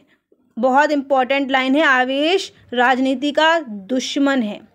अगर आपने चंद्रगुप्त नाटक पढ़ा होगा, उसमें चाणक्य के मुख से ही ऐसी बात निकलवाई गई है। जब चंद्रगुप्त के माता पिता जब मिल जाते हैं उस चंद्रगुप्त को, उसके बाद जब एक प्रोग्राम रखवाने की बात होती है नाटक में, तब चाणक्य उसको मना कर देता कि ये समय अभी ठीक नहीं है कि प्रोग्राम रखने के लिए कोई भी इस समय। तो चाणक्य नाराज हो जाता है उस समय। तो ठीक है, जो प्रोग्राम की बात भी होती है, और चाणक्य जब चंद्रगुप्त के माता पिता जब बंदी होते हैं उसके बाद उनको मिल जाते हैं, तो उसके बाद वो घनानंद को मारने के लिए एकदम आवेश में आ जाता है। तब भी वो कहता है कि ये आवेश क्या है? राजनीति का दुश्मन। इस तरीके का वाक्य जो है चाणक्य के मुख से भी निकलवाया गया है चंद्रगुप्त नाटक में। ठीक है, आवेश राजनीति का दुश्मन है। किसका कथन है ये? दास साहब का। राजनीति में विवेक और धीरज चाहिए। बहुत अच्छी बात है। राजनीति में विवेक और धीरज चाहिए, आएगा पद पर बैठोगे तो जिम्मेदारियां स्वयं सिखा देंगी। ठीक है, जब हम पद मिल जाएगा जिम्मेदारियां स्वयं हमें सिखा देंगी। ठीक है, ये कथन किसका है? दत्ता बाबू दास साहब का कथन है। लखन, कहाँ रखा है पदवद, ये बीसू की नहीं, समझ लीजिए मेरी हत्या हुई, मेरी। 10 तारीख को मीटिंग का ऐलान हो गया है सुकूल जी की तरफ से, खुद आ रहे हैं भाषण देने। जानते तो हैं सुकूल जी के भाषण का करिश्मा, आग उगलते हैं आग। गांव वैसे ही सन्नाया बैठा है, एक ही भाषण में बहाकर ले जाएंगे। दास साहब अब भी वैसे ही शांत और अविचलित। एक इन मशाल वालों को छूट मिली हुई है उल्टा सीधा जो मर्जी छापने की। देखिए तो एक पेज का सप्लीमेंट छपा है इस मामूली सी घटना के लिए, ऐसे अखबार पर तो पाबंदी लग जानी चाहिए। दास साहब, गलत बात है, या तुम नहीं तुम्हारा स्वार्थ बोल रहा है। अखबारों को तो स्वतंत्र होना ही चाहिए, वे ही तो हमारे कामों के असली दर्पण होते हैं। हाँ, अपनी छवि देखने का साहस होना चाहिए। ठीक है, तो चौथा जो स्तंभ माना गया है अखबार, हमारे राजनीति लोकतंत्र का चौथा स्तंभ किसे कहा जाता है? अखबार को। ठीक है, अखबार को, मीडिया को। चौथा स्तंभ लोकतंत्र का मीडिया है। ठीक है। जमुना बहन कहती हैं, लेकिन कोई सीमा तो होनी चाहिए। चुनाव के मौके पर इस तरह की झूठी सच्ची बातों को भुनाना भी कहाँ की नैतिकता है? लखन, कैसे कैसे संपादकीय छापे थे आगजनी की घटना के, और अब क्या चुप रह जाएंगे? आने दीजिए मशाल का गलांक... ... दास साहब, हल्की मुस्कान, कुछ ठंडा पियोगे? फालसे का शरबत पियो, इसकी तासीर ठंडी होती है। जमुना बहन, हाँ कुछ खा भी ले, भन्ना रहा है भूख के मारे, देखूं क्या खबर है तेरे नाश्ते की। जमुना बहन अंदर जाती हैं। दास साहब अपने दफ्तर की ओर बढ़ते हैं। दास साहब, क्या नाम है इस लड़के का जो मरा है? लखन, बता भाई, क्या नाम है इस लड़के का जो मरा है? लखन, बिसेसर, बीसू कहते हैं गांव वाले। ठीक है, उसका नाम क्या है? बिसेसर, और गांव वाले उसे क्या कहते हैं? बिसू नाम से पुकारते थे। दास साहब, 8 महीने पहले ही तो छूट कर आया है ना ये लड़का। सुकूल बाबू के समय में 4 साल तक जेल काटी है इसने। बहुत इंपॉर्टेंट लाइन है, बहुत इंपॉर्टेंट। तो 4 साल की जेल किसने काटी है? सुकूल बाबू के समय में 4 साल की जेल काटने वाला कौन सा पात्र है? बिसेसर या बिसू। ठीक है। लखन, आश्चर्य से, आपको कैसे मालूम? दास साहब, गद्दे पर बैठते हुए मालूम तो करना ही होता है भाई, वरना जिस पद पर बैठा हूँ उसके साथ न्याय कर सकता हूँ भला। लखन के चेहरे पर आश्चर्य और जिज्ञासा का भाव। डीआईजी सिन्हा का फोन आया था सवेरे।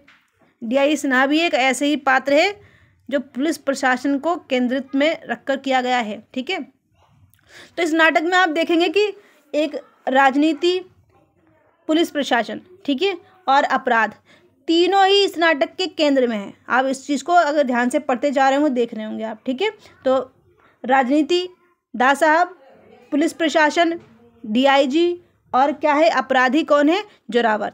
तीन लोगों को मिलाकर क्या हुआ है इस नाटक का जो देख रहे हैं इस नाटक को दर्शाते हैं। 3 नाटकों को मिलाकर इस राजनीति और लोकतंत्र का जो हनन हो रहा है, इन तीन चीज़ों को मिलाकर देख सकते हैं आप इस चीज़ में।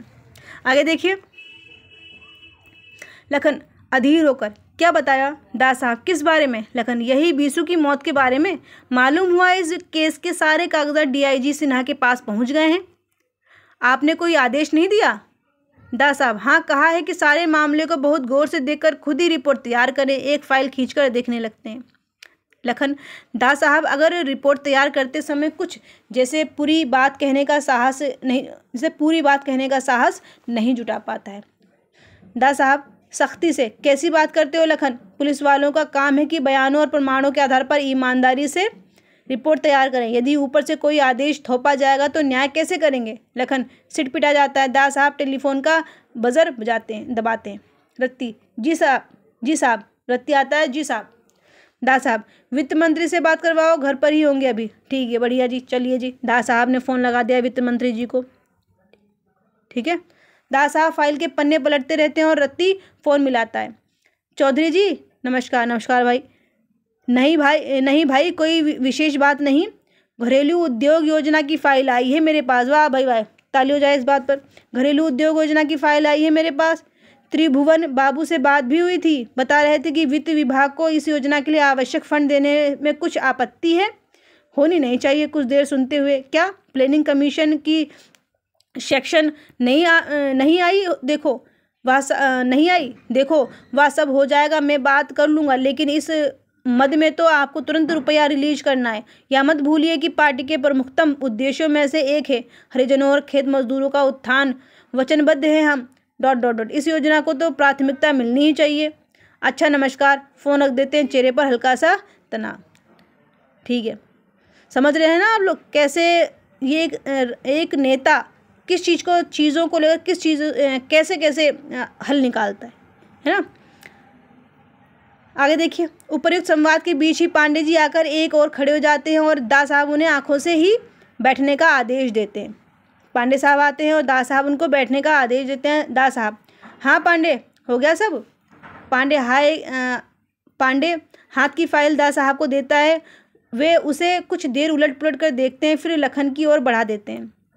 लखन, ये फाइल संभालो और धीरे लखन से कहते हैं दास साहब, लखन ये फाइल संभालो और धीरे धीरे चीज़ें अपने हाथ में लो, अधिक समझदारी और जिम्मेदारी के साथ। पांडे से कहते हैं, सुकुल बाबू की मीटिंग की तैयारी कैसी चल रही है भाई? लखन आगे बढ़कर फाइल ले लेता है, पर उसके चेहरे पर अभी भी गुस्सा और परेशानी स्पष्ट है। पांडे जी, बहुत ज़ोर शोर से हो रही है साहब, समझ लीजिए कि सुकुल बाबू नहीं, हारी हुई पूरी पार्टी खड़ी हो रही है, हमको भी अपनी पूरी ताकत लगानी पड़ेगी साहब। अच्छा जी, दास साहब जानता हूँ।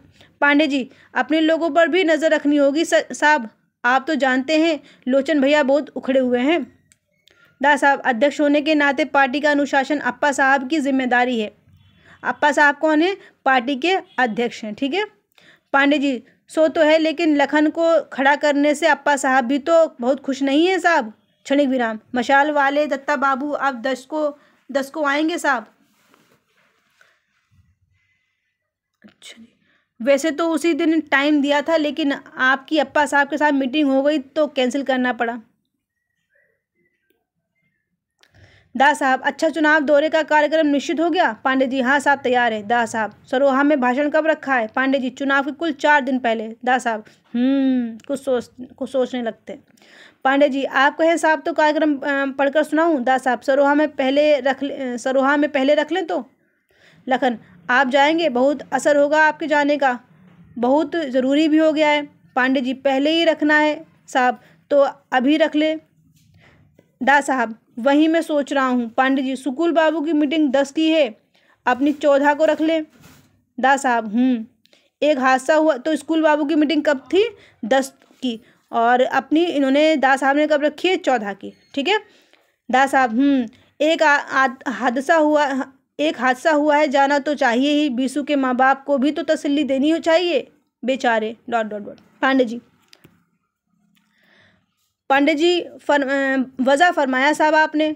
जमुना बहन का ट्रे लिए हुए प्रवेश। अरे माता जी, आप पांडे जी खुद ट्रे लेने के लिए बढ़ते हैं। लखन भी। दास साहब, अपने हाथ से खिलाना इनका सबसे बड़ा सुख है। जमुना बहन, वही तो हम भी अपना सुख ढूंढे आखिर। सब हंसते हैं। जमुना बहन लखन और पांडे को नाश्ता देती हैं। दास साहब चुनाव कार्यक्रम देखने लगते हैं। लखन हिम्मत जुटाकर। लखन, DIG का फ़ोन आया किस लिए था? दास साहब, सब अपने अपने को लेकर परेशान है भाई, वो भी प्रमोशन के लिए छटपटा रहा है, स्वभाव है आदमी का, और चाहिए DIG से प्रमोशन लेना है। जमुना बहन, पर DIG का तो तबादला तो रुक गया था, तब इसका प्रमोशन कैसे होगा? दास साहब, मैं ही रोके हुए था अब तक। देखिए, अब यहाँ दास साहब का रोल दिख रहा है। दास साहब कहते हैं कि मैं ही रोके हुए था उसका तबादला अब तक। थोड़ी बहुत ज़्यादतियाँ की थी उसने, पर क्या करता, ऊपर से आदेश मिले तो उसने पालन किया। गुलामी आत्मा का क्षय तो करती ही है। बहुत इम्पोर्टेंट लाइन, कि गुलामी आत्मा का क्षय तो करती ही है, ठीक है। कौन कहता है? दास साहब। लखन, वैसे तो आदमी अच्छा ही था, आगदनी वाले मामले में ... दास साहब, क्या करें, हमारे पास भी ऊपर से आदेश आया कि तबादला करो, ये ऊपर का चक्कर ही बुरा होता है। लखन, तो प्रमोट हो रहे हैं DIG? तब तो आप बुलाकर इशारा ... दास साहब, हल्की सी सख्ती के साथ। लखन, कर्मचारियों को इस तरह के आदेश देना उनके अधिकार में हस्तक्षेप करना है। मैं तो चाहता हूँ सबको अपने अपने अधिकार सौंपकर अपने अधिकार शून्य में बदल दूँ। विराम।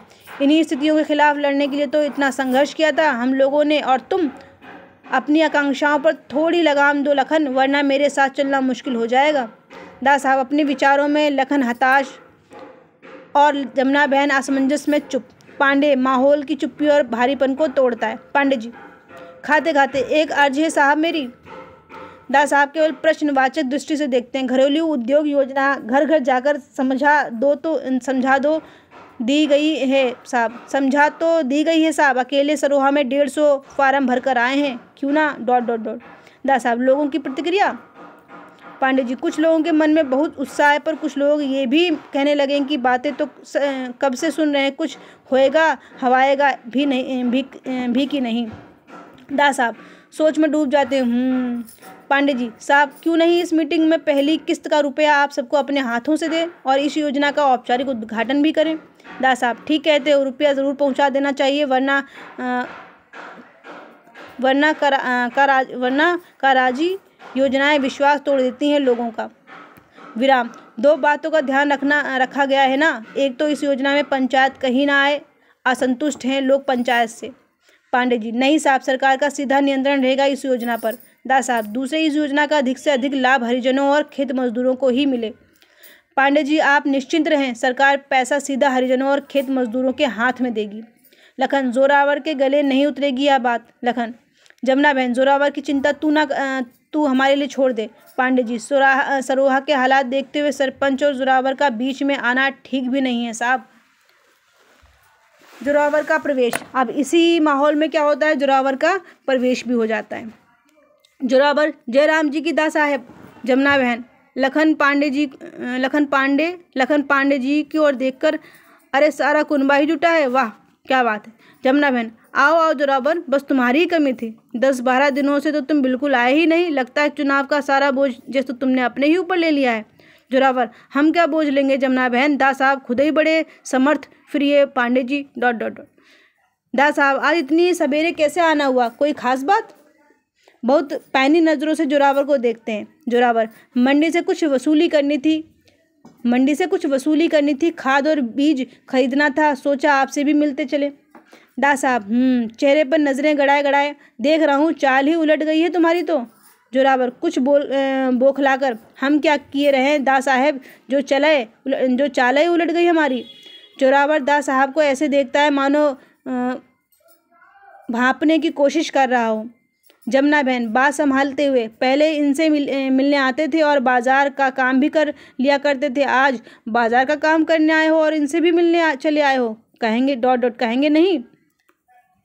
जोरावर आश्वस्त होकर, ओह क्या बतावे दास साहब, किसान का पहला धंधा खेती। जमुना बहन अच्छा यह बताओ, सरोहा में इस बार हवा किधर की है। जोरावर अरे हवा ससुरी की क्या है, जिधर चाहे मोड़ दो।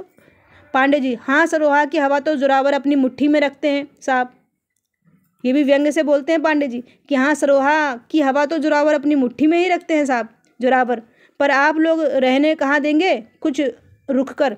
अब आप ही सोचो दास साहब, इन हरिजनों के बाप दादे हमारे बाप दादों के सामने सिर झुका कर रहा करते थे, झुके पीठ कमान की तरह टेढ़ी हो जाया करती थी, पर आप लोग इतना माथे चढ़ा रहे हो कि आज ये ससुरे आंख में आंख गाड़ कर बात करते हैं, बर्दाश्त नहीं होता यह हमसे।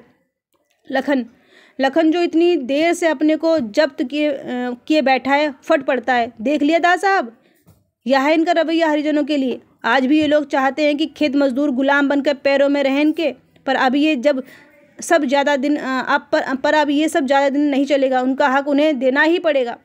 जमुना बहन स्थिति को संभालते हुए, तू तो ऐसे कह रहा है लखन जैसे हम हक अकेले जोरावर की जेब में रखा हुआ है। शरबत का गिलास जोरावर को थमाते हुए, लो जोरावर या पियो। लखन से, क्या जानता नहीं, दास साहब की चिंता भी तो यही है, कुछ कदम उठाए हैं सरकार ने, कुछ और उठाएगी गरीबों को उनका हक दिलवाने के लिए। जोरावर जहाँ हक दिलवाए वहीं रो रही है सरकार, आए दिन हड़तालें, जुलूस, तोड़ फोड़, काम कोई नहीं करना चाहता ससुरा, बस सबको हक चाहिए और दो हक। एक दिन देखोगे कि हक ही हक रह जाएंगे इनके पास और कोई काम धाम नहीं। शरबत का घूंट लेता है, देखो दास साहब एक बात कहें आपको, बुरा मत मानना, क्षणिक असमंजस के बाद आप लोगों के लिए ये खेत मजदूर और हरिजन चुनाव जीतने के वास्ते एक वोट भरे हैं, पर हमारे ये मजदूर हैं, काम करते हैं हमारे खेतों में, हमारे बिना गुजारा भी नहीं इनका। एक वो सुकुलवा था ... जमुना बहन: जोरावर, फिर वही गंदी जवान। जोरावर: क्या करें, गाली ही निकलती है। बड़ा कानून बनाया था अपने राज में, सबके कर्जे माफ, नाम काट दो।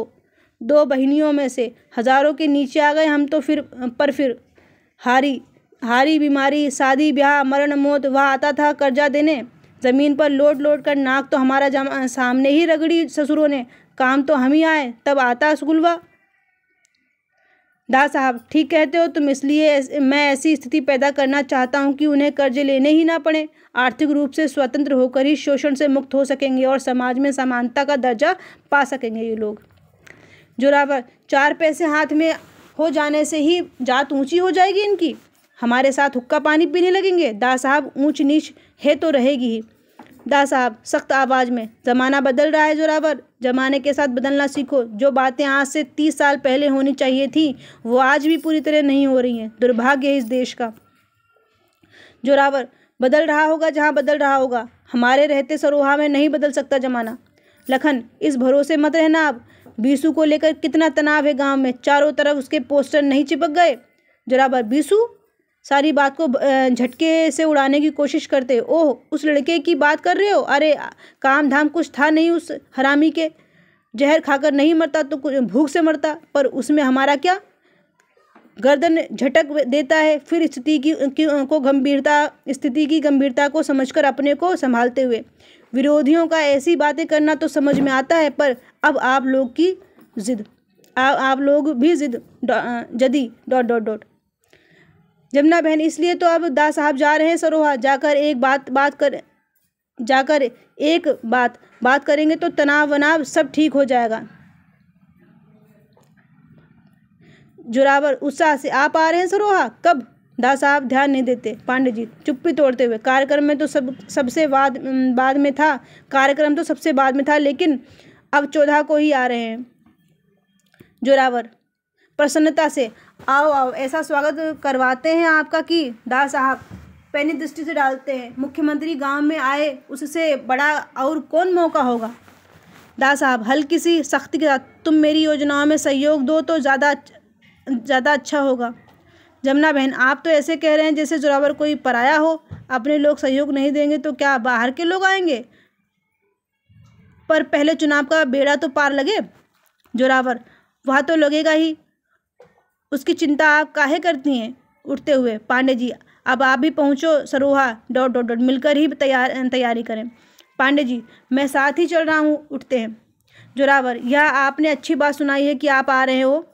उस सुकुलवा ने अपने किराए के लोंडों की फौज उतारकर ऐसी गुंडागर्दी मचवा रखी है गांव में कि बस आप एक बार आओगे तो साले सब ठीक हो जाएंगे। जरा अपना पलड़ा भी तो भारी हो। हाथ जोड़ता है। दोनों निकल जाते हैं। दास साहब उधर ही देखते रहते हैं। जमुना बहन: आज थोड़ा बेसुरा बोल रहा था जोरावर। दास साहब: पैसे ने अहंकार तो दिया, संस्कार नहीं। घड़ी देखते हैं, उठते हैं। जमुना बहन: पर तुम भी इतना ही खींचो कि डोर टूटे नहीं। दास साहब: राजनीति में काफ़ी दिलचस्पी बढ़ती जा रही है तुम्हारी। जमुना बहन भीतर जाते जाते हंसकर: साथ नहीं देना है तुम्हारा। जमुना बहन भीतर चली जाती हैं। दास साहब उठकर लखन के पास आते हैं और जो अभी भी गुस्से से भरा बैठा है उसके कंधे पर हाथ रखकर: दास साहब, लखन, गरीबों के लिए हमदर्दी है तुम्हारे मन में, अच्छी बात है, पर सही बात को कहने का ढंग भी सही होना चाहिए, एक एक शब्द पर जोर देकर, और समय भी सही। लखन केवल दास साहब की ओर देखता रहता है... हमें काट कर तो नहीं फेंकना है, जोरावर को सुधारना है। हमें काट कर तो नहीं फेंकना है, जोरावर को सुधारना है। लखन: ये सुधरेंगे? रवैया देखा है इनका। दास साहब: सदियों पुराना संस्कार है, छूटने में समय लगेगा। लखन: तो फिर खेत मजदूरों और हरिजनों के वोट तो? दास साहब: नज़र हमेशा अपनी हार जीत पर ही मत रखो लखन। क्षणिक विराम: तुम्हारा आज का आवेश देखकर मुझे अच्छा नहीं लगा। मेरे साथ चलना है तो जबान पर लगाम और व्यवहार में ठहराव चाहिए, समझे। मेरे लिए राजनीति धर्म नीति से कम नहीं। मेरा साथ चाहते हो तो गीता का उपदेश गांठ बांध लो, निष्ठा से अपना कर्म किए जाओ, बस कर्मण्येवाधिकारस्ते माँ फलेषु कदाचिन। दास साहब जाने लगते हैं रुककर पीछे मुड़कर। पढ़ते हो गीता या नहीं? पढ़ा करो, चित्त को बड़ी शांति मिलती है। बाहर निकलते हुए गीता का एक पढ़ते हैं, लाइन पढ़ते हैं गीता की, फिर धीरे धीरे अंधकार छा जाता है मंच पर।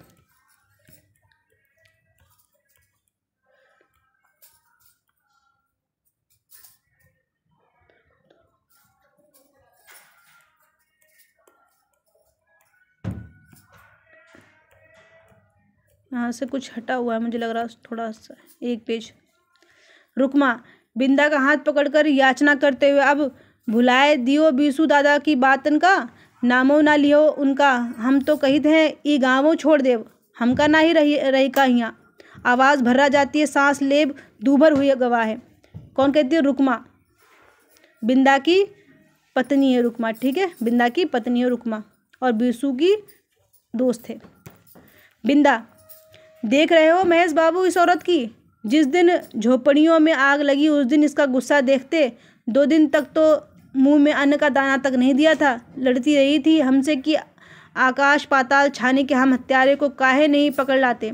बीसू से ज़्यादा तो ये हमारे पीछे पड़ी रही है कि उन परमाणुओं को लेकर हम बीसू के साथ दिल्ली काहे नहीं जाते। परमाणु मतलब प्रमाण लेकर। काहे खेती बाड़ी और घर गृहस्थी करके घर में ही बैठे रहते हैं।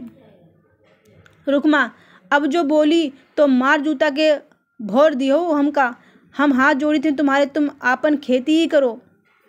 जो ये बिंदा जो है वो बीसू की मृत्यु के बाद, जब यहाँ ये जो पेज निकला हटा हुआ है यहाँ का, ये फ्रंट में कुछ दिक्कत है।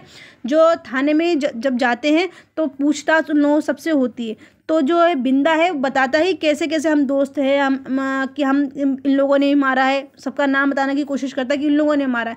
तो रुक्मा जो उसे रोकने की कोशिश करती थी कि तुम इन सब चीज़ों में मत पड़ो वरना हम पे भी आफत आ सकती है। तो वही सब इसका ऊपर जो पेज था ऊपर वाला वो इसी से रिलेटेड था। महेश रुक्मा शायद ठीक ही कह रही है बिंदा। महेश कौन? सूत्रधार, रिसर्च स्कॉलर है। जैसा हालत हो रहे हैं उन्हें देखकर तो तुम्हें बहुत सोच समझकर ही कदम उठाना चाहिए, सिर्फ आवेश में क्या हुआ काम ... बिंदा बात काट कर, सोचने समझने का टाइम कहाँ धरा है महेश बाबू। ये कोई तुम्हारा थीसिस लिखना थोड़ी ही है जो महीने पे महीने लगाए जाओ। ये काम तो अभी होना है। पीछे से नारों की आवाज़ आती है, ई हल्ला सुन रहे हो? बीसू के नाम के नारे खूब उछलेंगे, पर देखना बीसू की मौत और आगजनी सब दब के रह जाएगा। चुनाव के यहाँ हुड़दंग सा गुस्से से। लेकिन अब बिंदा दबने नहीं देगा, बीसू का हत्यारा अब बच नहीं सकेगा हमारे हाथ से। रुक्मा उसे चुप कराते हुए, तुमका हमार सिर की कसम जो ई परपंच में पड़ो। अरे जाए वाला तो चला गवा, पर हम तो अभी जिंदा हैं। बिंदा झटक कर अलग कर देता है। चुप कर। रुक्मा रोने लगती है। महेश जरा धीरज से काम लो बिंदा, बीसू जैसे आदमी की मौत के बाद ये हंगामा, तुम्हारा गुस्सा और दुख सब समझता हूँ मैं। मेरा तो थोड़े ही दिनों का परिचय था बीसू के साथ। मैं तो सोच भी नहीं सकता था कि गांव में किसी ऐसे आदमी से मुलाकात होगी। मुझे भी कितना दुख है उसकी मौत का। इस हादसे के बाद से तो जैसे मैं ... बिंदा व्यंग से, बस सिर्फ दुख है? तुम तो जवान आदमी हो, खून नहीं खोला तुम्हारा? महेश बिंदा के पास आकर उसे समझाते हुए, खून खोले भी तो बताओ क्या कर सकते हैं हम? तुम गुस्से में आकर किसी को मार भी आए तो क्या उससे समस्या हल हो जाएगी? जुर्म का जवाब जुर्म नहीं होता बिंदा, जब तक हमारी व्यवस्था में जाति भेद और अमीर गरीब की खाई है। बिंदा झिड़क कर, छोड़ो ये किताबी बातें महेश बाबू, जरा बताओ कौन मिटाएगा अमीर गरीब का ये भेद? तुम तो 1.5 महीने से यहाँ साइकिल पे घूम के और किताबें पढ़ के गांव जा नहीं रहे हो। थीसिस लिखोगे गांव पे? ऐसे जाना जाता है गांव को? अरे गांव जानना है तो जुड़ो यहाँ के लोगों से, शामिल हो उनके दुख दर्द से। लिखो कि सरकारी रेट पे मजदूरी मांगने भर से जिंदा आदमियों को खून के राख बना दिया गया है, और जब इस जुल्म के खिलाफ किसी ने आवाज़ उठाए की कोशिश की तो मार दिया उसे। गुस्से से चेहरा तमतमा जाता है और आवाज़ कांपने लगती है। कुत्ते की मौत। लिखो ये बात थीसिस में, छपाओ, दुनिया जाने तो कि कैसे जुल्म होते हैं गांव वालन के साथ। महेश चुप, चेहरे पर परेशानी का भाव मानो बिंदा की बातों ने भीतर तक कचोट दिया हो। बस हो गए चुप। अरे तुम थीसिस लिख रहे हो नौकरी पाने के लिए, बड़ा ओहदा पाने के लिए, गरीबों की चिंता हैये किसे? महेश, नहीं, यह बात नहीं है बिंदा। बात दरअसल यह है कि हमें इजाज़त नहीं है कि हम गांव की ... बिंदा व्यंग से, इजाज़त? अरे इजाज़त किसे होती है सच्चाई जानने की? बीसू को थी, हमको है, लेकिन जाननी नहीं चाहिए क्या? रुकमा, हाँ, नहीं जानने का चाहिए। जान के क्या कर लिहन बीसू दादा? कौन जुलुम ज्यादती हटी गई कि गरीबन या राजपाट मिली? मृत बीसू का दुखी त्रस्त बाप हीरा। दा साहब, सरोहा की स्थिति पर प्रमाण डालती हुई जमुना बहन, पीछे खड़ा है लखन। ये फोटोज दिखाई गई हैं इसमें। आगे बढ़ते हैं। ये ध्यान रखें, मूल प्रति है ये, अब मैं उसी से ही पढ़ा रही हूँ।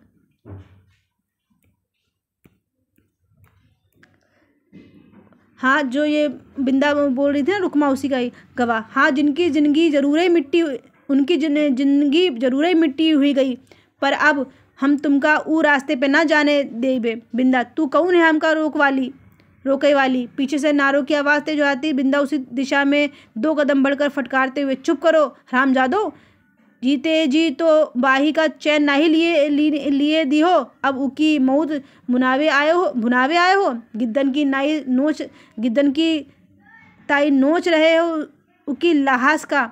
महेश, बिंदा को पकड़कर, यहाँ मत चिल्लाओ इस तरह, घर चलो। पकड़कर घसीटने लगता है। रुकमा भी भयभीत सी उसे पकड़ लेती है। बिंदा हिकारत से, तुमको डरत हो? तुम डरत हो? जाने कौन जहर घुला हुआ है हिया की हवा में कि आदमी साला मिट्टी का लौंदा बन के रही जात है। तो कौन कहता है? ये बिंदा, कि जाने कौन सा जहर घुला हुआ है यहाँ की हवा में कि आदमी साला मिट्टी का लौंदा बन के रही जाता है। नारे लगाते हुए कार्यकर्ता मंच पर आ जाते हैं। बिंदा झपट कर उधर बढ़ता है। महेश और रुकमा पकड़ लेते हैं अपने को छुड़ाते हुए। बिंदा, अरे बीसू मरी गवा, उका मरे रहन दे। महेश चीख खींचते हुए, चलो यहाँ से। बिंदा, इन हरामियों को ... मैं बिंदा के मुंह पर हाथ रखकर खींचता हुआ बाहर ले जाता है। रुकमा भी जल्दी से अपनी टोकरी उठाकर डरी सहमी निकल जाती है। जुलूस के लोग आश्चर्य से इन लोगों को देखते हैं, फिर उसी खिलवाड़ भाव से नारे लगाने लगते हैं। कार्यकर्ता, बीसू की हत्या? सब, जुलूस है। कार्यकर्ता, बीसू की मौत का? सब, जवाब चाहिए। सब बोलते हैं कि जवाब चाहिए। मंच का एक चक्कर लगाकर बीच में खड़े हो जाते हैं। एक कार्यकर्ता भोंपू से घोषणा करता है। कार्यकर्ता, हरिजन भाइयों के हमदर्द दोस्त, सुकुल बाबू आप लोगों की लड़ाई लड़ने आ रहे हैं। आइए, सुकुल बाबू की आवाज़ में आवाज़ मिलाकर बीसू की मौत का जवाब मांगिए। सुकुल बाबू बोलते हैं, सब जिंदाबाद। कार्यकर्ता, हरिजन भाई, सब बोलते हैं जिंदाबाद। गांव वाले तमाशबीनों की तरह इर्द गिर्द जमा हो जाते हैं। तभी इन नारों की आवाज़ को ढकता हुआ दा साहब का कार्यकर्ता का जुलूस आता है। आगे ठोंडी पीटता हुआ एक कार्यकर्ता, सबके हाथों में घरेलू उद्योग योजना के पोस्टर्स हैं। दा साहब का कार्यकर्ता, अपनी गरीबी से खुद लड़िए, घरेलू उद्योग योजना का फार्म भरिए। भाइयों, सरकार अब आपको गरीब नहीं रहने देगी। खाली समय में आप लोग घर में ही कोई छोटा मोटा रोजगार शुरू करिए। रोजगार के लिए पैसा सब कहते हैं सरकार देगी। कार्यकर्ता, काम सिखाने के लिए आदमी? सब कहते हैं सरकार भेजेगी। कार्यकर्ता, बनाया हुआ माल? सब कहते हैं सरकार बेचेगी। सब लोग मिलकर, काम और पैसा सरकार का, पर मुनाफा आपका। कार्यकर्ता, आइए फार्म भरिए, अपनी गरीबी से खुद लड़िए। दा साहब के राज में अब कोई गरीब नहीं रहेगा। सुकुल बाबू के कार्यकर्ताओं के पास से भीड़ धीरे धीरे इधर आ जाती है। अब कोई आप पर जोर जुलूम नहीं कर सकेगा। सुकुल बाबू के कार्यकर्ता भाषण देने के लिए बनाए मंच पर चढ़कर माइक से बोलते हैं, सुकुल बाबू आइए। सुकुल बाबू की आवाज़ में आवाज़ मिलाइए, उनके हाथ मजबूत बनाइए। सुकुल बाबू जिंदाबाद, हरिजन भाई जिंदाबाद। एक ओर से सुकुल बाबू और काशी का प्रवेश होता है। साथ में सुकुल बाबू जिंदाबाद के नारे लगाते हुए भीड़ थानेदार और एक लठेर भीड़ को नियंत्रित कर रहे हैं। सुकुल बाबू सीधे मंच पर चढ़कर आप सबको नमस्कार करते हैं। सारी भीड़ धीरे धीरे मंच के सामने बैठ जाती है। एक तरफ थानेदार और दूसरी तरफ लठेर सबको काबू में रख रहे हैं। काशी माइक पर आकर, काशी, भाइयों शांत हो जाइए और जिसको जहाँ जगह मिले बैठ जाइए। आपके प्यारे नेता सुकुल बाबू अब आपसे कुछ बात करेंगे। सुकुल बाबू माइक पर आते हैं। सुकुल बाबू, प्यारे दोस्तों, आपके दुख में शामिल होने के लिए आज यहाँ आया हूँ। दुख तो आप पर पहले भी पड़ा था और इससे ज़्यादा बड़ा था, लेकिन मैं तब नहीं आया। यह मत समझिए कि उस दुख ने मुझे हिलाया नहीं था, भीतर तक दहला दिया था, लेकिन भरोसा था मुझे कि इस न्यायप्रिय सरकार के राज्य में, जिसने बड़े बड़े वायदे किए थे आपसे, बड़ी बड़ी उम्मीदें बांधाई थी आपको, कम से कम अत्याचारों को उसके जुल्म की सज़ा तो ज़रूर मिलेगी। इतने बेगुनाहों को इतनी बेरहमी से मारने वाला बच नहीं सकेगा पुलिस के चंगुल से। आखिर कानून और पुलिस है किस मर्ज की दवा। लेकिन ताज्जुब, सजा तो दूर, किसी की तरफ उंगली तक ना उठाई गई। बड़ी सफाई से दबा दिया सारा मामला, लेकिन फिर भी मैं खून का घूंट पीकर रह गया। भीड़ में से एक, का बताई हमारा दुख भुला कोई नहीं जानत, हमारा कोई नहीं है। लठेत चुप करे बैठे सुकुल बाबू, लेकिन बीसू की हत्या के बाद चुप रहना संभव नहीं। क्या गुनाह था बीसू का? यही ना कि वह असली मुजरिम को पकड़वाना चाहता था, न्याय चाहता था, पर न्याय के बदले में मिली उसे मौत। क्षणिक विराम। यह मौत कुछ हरिजनों की या एक बीसू की नहीं, यह आपके जिंदा रहने के हक की मौत है।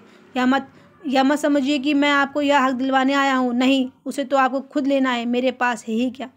क्षणिक विराम। गांधी जी ने क्या कहा था? सदियों की गुलामी और शोषण से मुर्दा हो गए लोगों को देने के लिए उस लाठी और लंगोटी वाले फकीर के पास था ही क्या? उसने तो बस लोगों के टूटे हुए हौसलों को जोड़ा, सोई हुई ताकत को जगाया, बिखरे हुए लोगों को संगठित किया और अंग्रेजी राज का तख्ता पलट कर रख दिया। इसी तरह आज यदि जनता अपनी पूरी ताकत के साथ उठती है तो कोई नहीं टिक सकता उसके सामने। इन मुट्ठी भर खेत मालिकों की तो औकात ही क्या। लठेत, अरे पिछले चुनाव में जौन तुम्हारे तख्ता पलटे रहा, इतनी जल्दी भूली गवा ससुरा। सुकुल बाबू, भूले नहीं होंगे आप कि मैंने गरीब भाइयों के कर्जे माफ़ करवाए थे, आर्थिक मदद पहुंचाई थी और बदले में गांव के अमीर किसानों और साहूकारों की दुश्मनी मोल ली। बहुत बड़ी कीमत चुकानी पड़ी थी इस दुश्मनी की, पर मुझे मलाल नहीं, संतोष है कि आपके लिए कुछ किया। आज दास साहब अपने जुर्मों पर पर्दा डालने के लिए घरेलू उद्योग योजना के टुकड़े फेंक रहे हैं। आपके पैसों से ही आपको खरीदा जा रहा है। दास साहब का कार्यकर्ता नारे लगाकर विरोध करता है, पर अब हम इस भुलावे में नहीं आएंगे। विराम। 27 तारीख को हम सब मिलकर चलेंगे और जवाब मांगेंगे दास साहब से। हमें आगजनी का असली मुजरिम चाहिए, बीसू का हत्यारा चाहिए। केवल सरोहा के ही नहीं, पूरे प्रांत के हरिजन और खेत मजदूर चलेंगे मेरे साथ। कोई भी घर नहीं बैठेगा उस दिन। कानून हमें न्याय नहीं दे सकता तो हम अपनी आखिरी सांस तक संघर्ष करेंगे, अन्याय बर्दाश्त नहीं करेंगे। दास साहब के कार्यकर्ता लठेत एवं सुकुल बाबू के लोगों में झगड़ा हो जाता है। दास साहब और सुकुल बाबू के कार्यकर्ताओं में हाथापाई और मारपीट, थानेदारों लठेत डंडे मार मारकर भीड़ को तितर बितर करते हैं। झगड़े, चीख पुकार और भागदड़ में दृश्य समाप्त हो जाता है। 5वां दृश्य स्टार्ट होता है। चलो, 5वें दृश्य हम अगली क्लास में पढ़ेंगे, अध्ययन करेंगे इसका, और आशा है मुझे आपने अच्छे तरीके से इसको समझा होगा। और अंतिम में, अगर आप चैनल पर नए हैं तो चैनल को सब्सक्राइब ज़रूर करें, साथ में लाइक भी करें, वीडियो को लाइक करें और साइड में बने हुए बेल आइकन को ऑन कर दें ताकि सभी वीडियो सबसे पहले आप तक पहुंचे। धन्यवाद। Bye bye. Take your self.